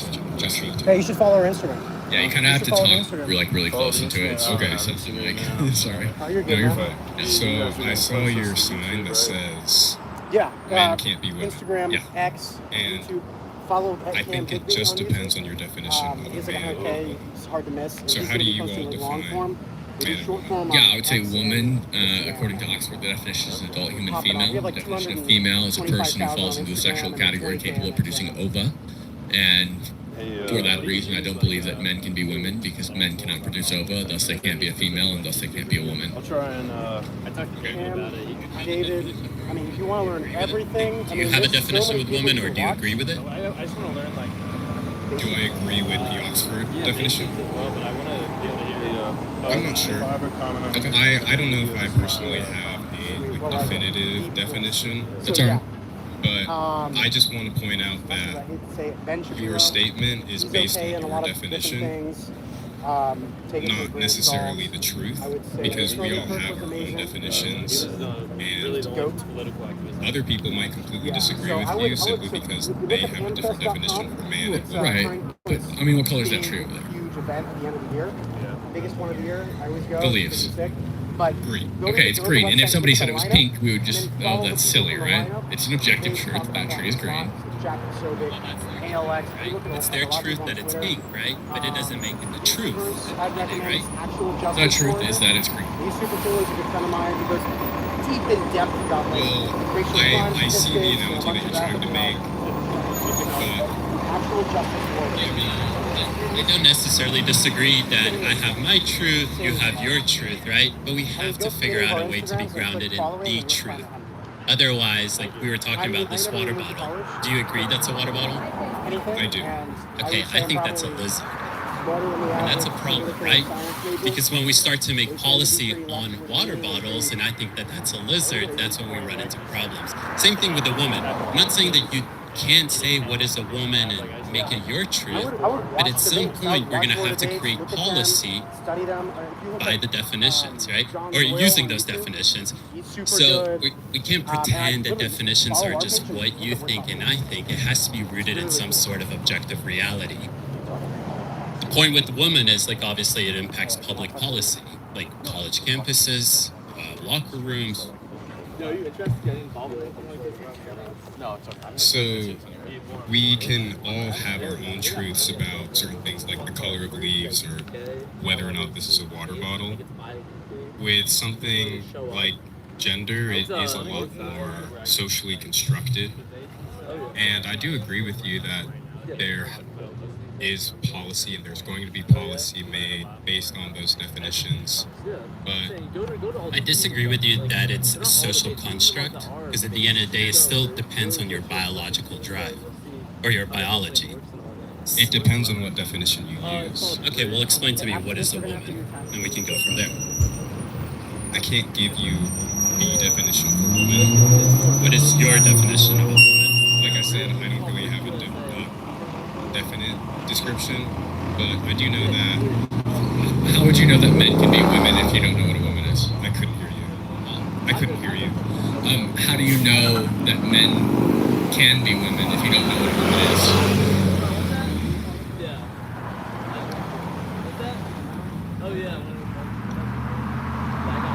Say that one more time. How do you know that men can be women if you don't know what a woman is? Okay. So it's not necessarily that I don't know, it's just that I don't have a definitive description, right? Like, yeah, so a man can be a woman depending on the definition that you use. I'm just not sure which definition I align with, like, But totally. yeah, so based on what you're saying, it seems like you're a little bit unsure of what a woman is. So how can you know that men can be women if you're not even sure what a woman is? Because it just depends on how you define a woman. Yeah, like but if you, it seems if like you don't know how to define a woman. Yes. So how can you know that men can be women if you can't define what a woman is?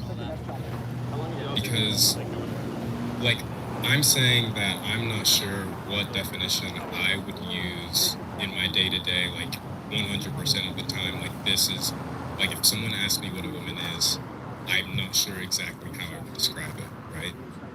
But my point is that you can use a definition, and a lot of people do use definitions that describe a woman as not just the gender assigned at birth.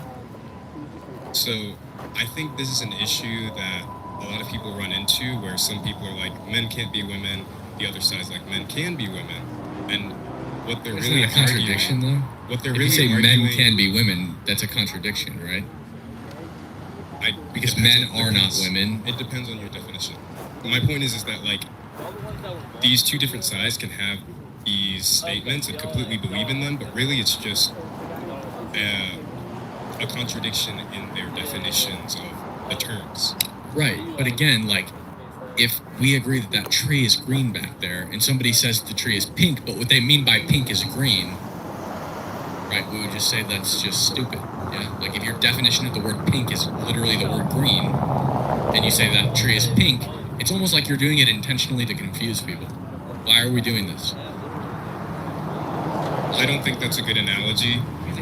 It seems like when people say I'm a woman, what they actually mean is I'm not a woman, I'm something else, but I'm calling it a woman. Not in my experience. So you think that a woman, like that woman right there, is the same as David if he says he's a woman?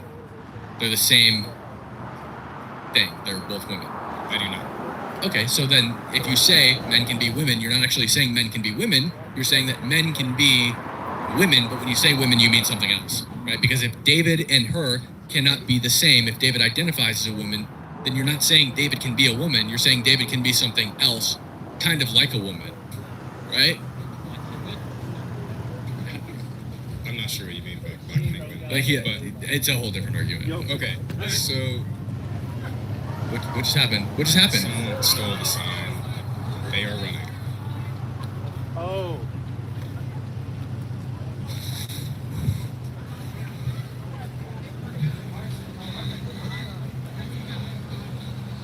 Somebody stole the sign. Oh shit! Wait, hold on.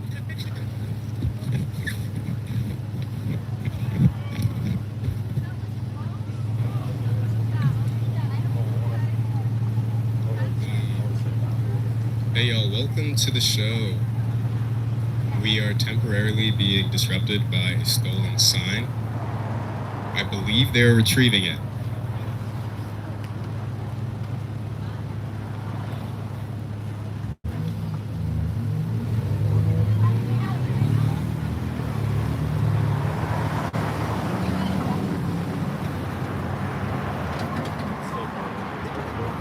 The sign is back.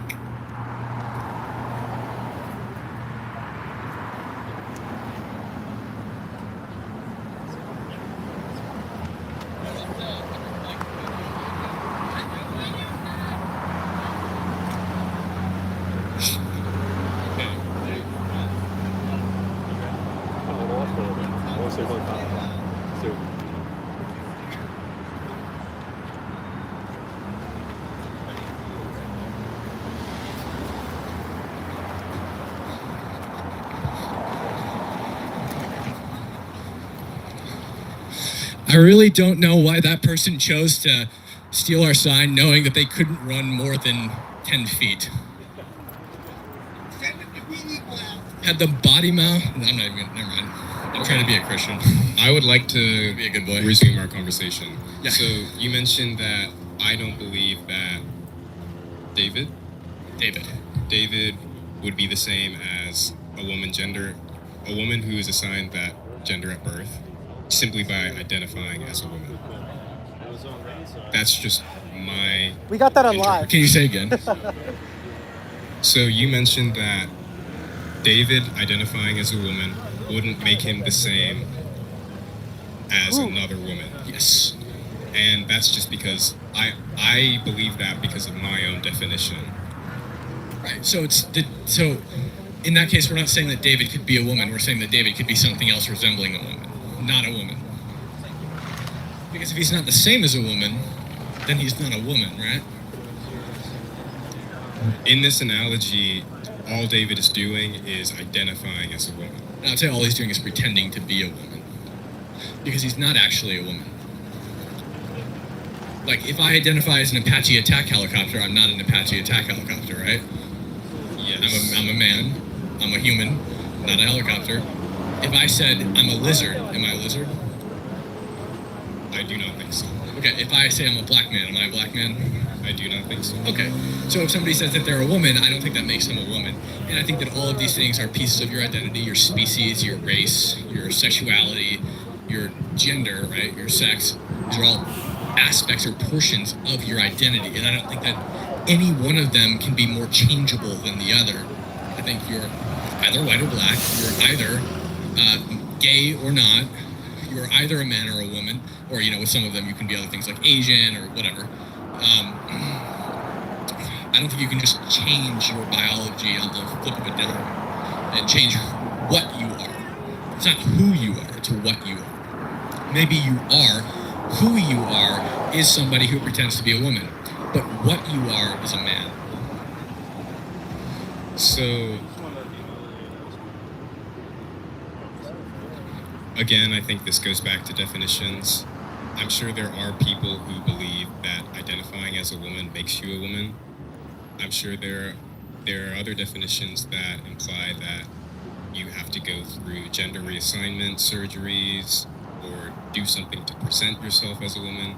And there's also definitions that align with it has to be equivalent to your sex. My point is that there are different ways to define it. There are different ways to look at it. And you're free to have your own definition and view other definitions as incorrect or silly, or whatever you might want to think. Yeah, that's what I'm here just doing. that I'm just there making my are case. differences. I'm just making my case. You can have whatever definition you want, but like, I would just say that all of those definitions are silly. Like, for example, would you say that this is a lizard? I would not. He's presenting himself as a lizard. Look at it. He has a forked tongue. He has scales tattooed on him, right? That's true. He's presenting himself as a lizard, but that doesn't make him a lizard. He's still just a guy pretending to be a lizard. My point is that if you define a lizard as something that identifies as a lizard, then you could view that But as that's a not a lizard. definition, because we still It don't could know be. what a lizard is. If you use the word in the definition of the word, we still don't know what the word actually means.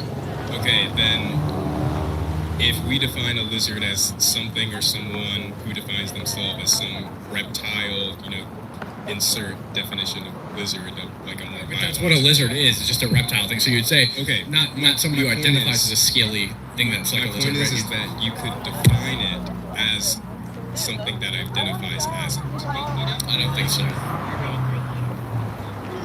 Like it's some serious mental gymnastics in order to just say men cannot be women, right? Like we're playing this game of, well, it's your definition, my definition, it's your truth, my truth. We shouldn't have to engage in something so silly like that, right? I mean, I don't want to that's a guy right there. You should be able to say, yep, that looks like a biological male. I may not know if it's biological male, but if he started to walk around and say that he identifies as a woman, and I have to pretend in his game that he's a woman, I'm not going to do that. It's easy. Like, I can just see, like, man, woman, right? So, you need to change? Okay, we gotta change batteries real quick.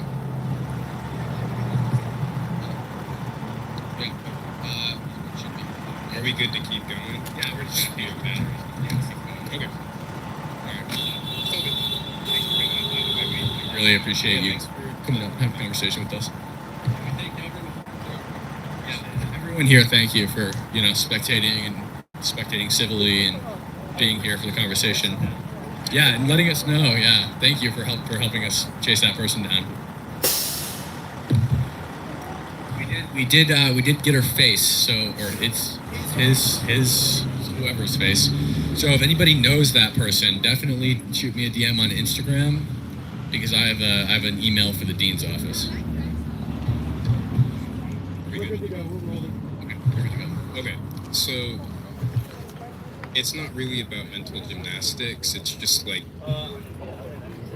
I just want to point out the fact that there are different definitions held by other people. I'm not saying that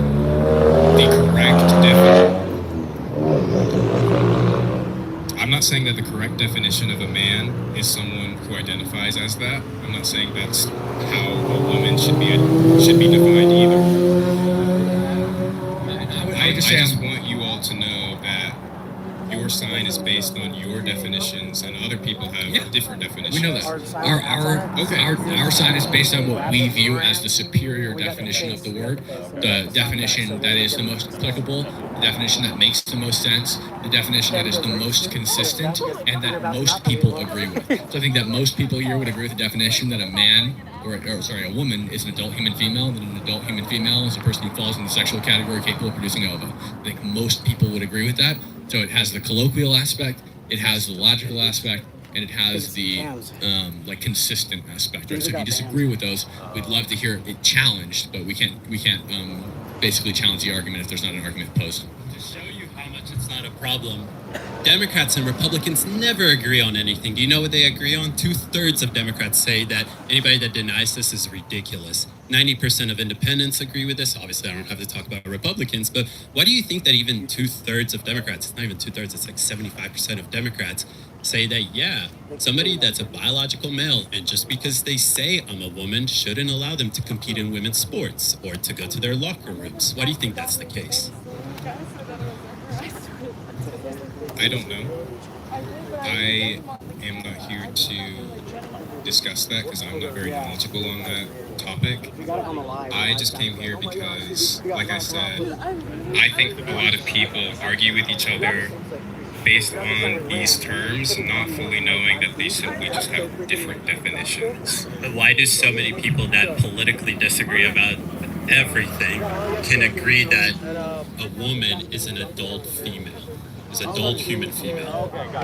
Why do you think that's the case? Why do you think that when Kim reads you the dictionary, or the definition of it from the dictionary, that is the common thing that I'm sure the majority of this people in this crowd believe?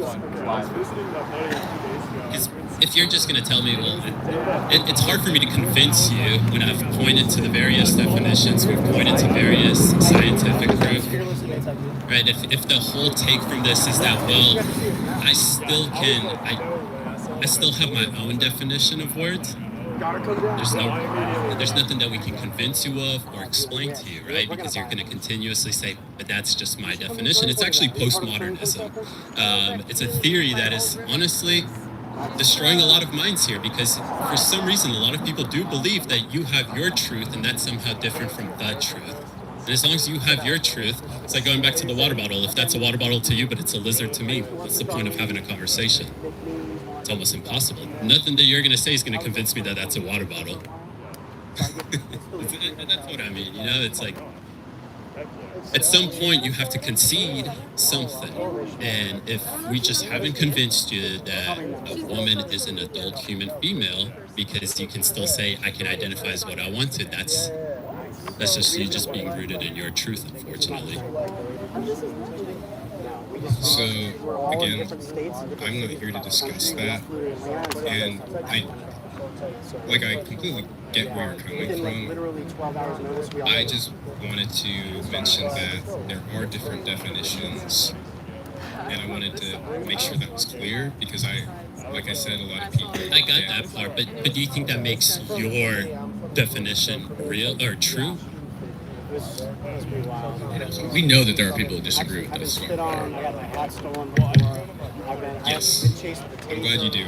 It's just that not everyone is aware that it's because of the definitions. And like back to your question, it's because of the definition. That's why we keep saying that just because it's your truth doesn't make it the objective truth, right? I totally get it that because someone believes that a woman can identify, or a man can identify as a woman, or whatever the crazy case may be, I totally understand that, but you shouldn't accept that. Just like you're not accepting my definition of what a woman is. I didn't come here to change your definition, and I don't know what would be the best definition because I genuinely just don't. I'm not very knowledgeable on that. I'll admit that. And yeah, I don't want to convince you of what is right or wrong, and I'm not here to be convinced of what's right or wrong either. I just wanted to point that out because that's something that I noticed, and I think we understand each other better now. That's really all I wanted. Hey, I appreciate you coming up, man. Seriously. Same to you. It means a lot to us that people come out and talk to us when they disagree with us. Thank you for the respect. Should we do more? Is there anybody here immediately who wants to talk, or should we start breaking down? Who wants to talk? Quite honestly, who wants to talk? We're looking for liberals. That was horrible. Quite honestly, we could probably get a lot of people. Any liberals? It's the biggest debate, quite honestly, probably ever. We'll do a trade deal. You walk up to the mic and we'll talk with you. The greatest trade deal.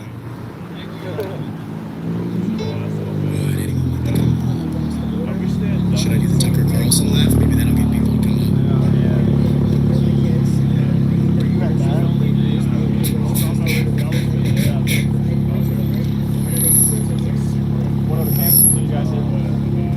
All of them. Quite honestly, all of them.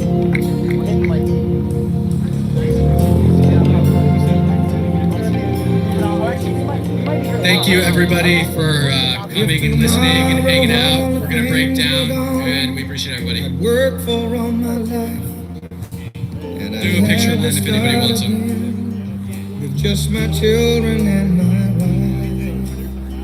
I thank my lucky stars to be living here today. 'Cause the flag still stands for freedom, and they can't take that away. And I'm proud to be an American, where at least I know I'm free. And I won't forget the men who died, who gave that right to me. And I gladly stand up next to you and defend her still today. 'Cause there ain't no doubt I love this land.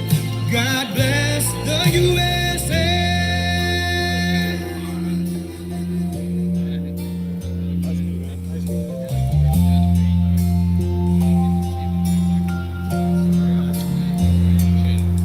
From the lakes of Minnesota to the hills of Tennessee, across the plains of Texas, from sea to shining sea, from Detroit down to Houston and New York to LA. Well, there's pride in every American heart, and it's time we stand and say that I'm proud to be an American, where at least I know I'm free. And I won't forget the men who died, who gave that right to me. And I gladly stand up next to you and defend her still today.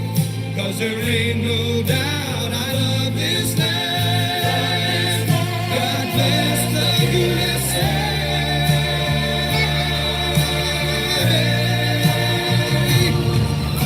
And I'm proud to be an American, where at least I know I'm free.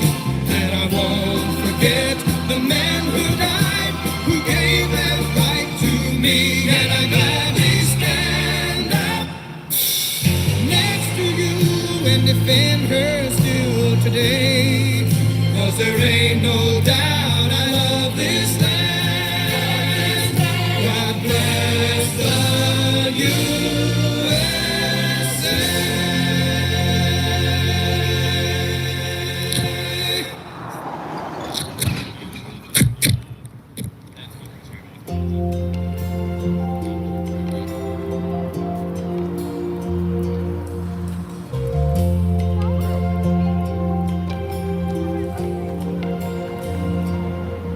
give too much.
Yes, sir.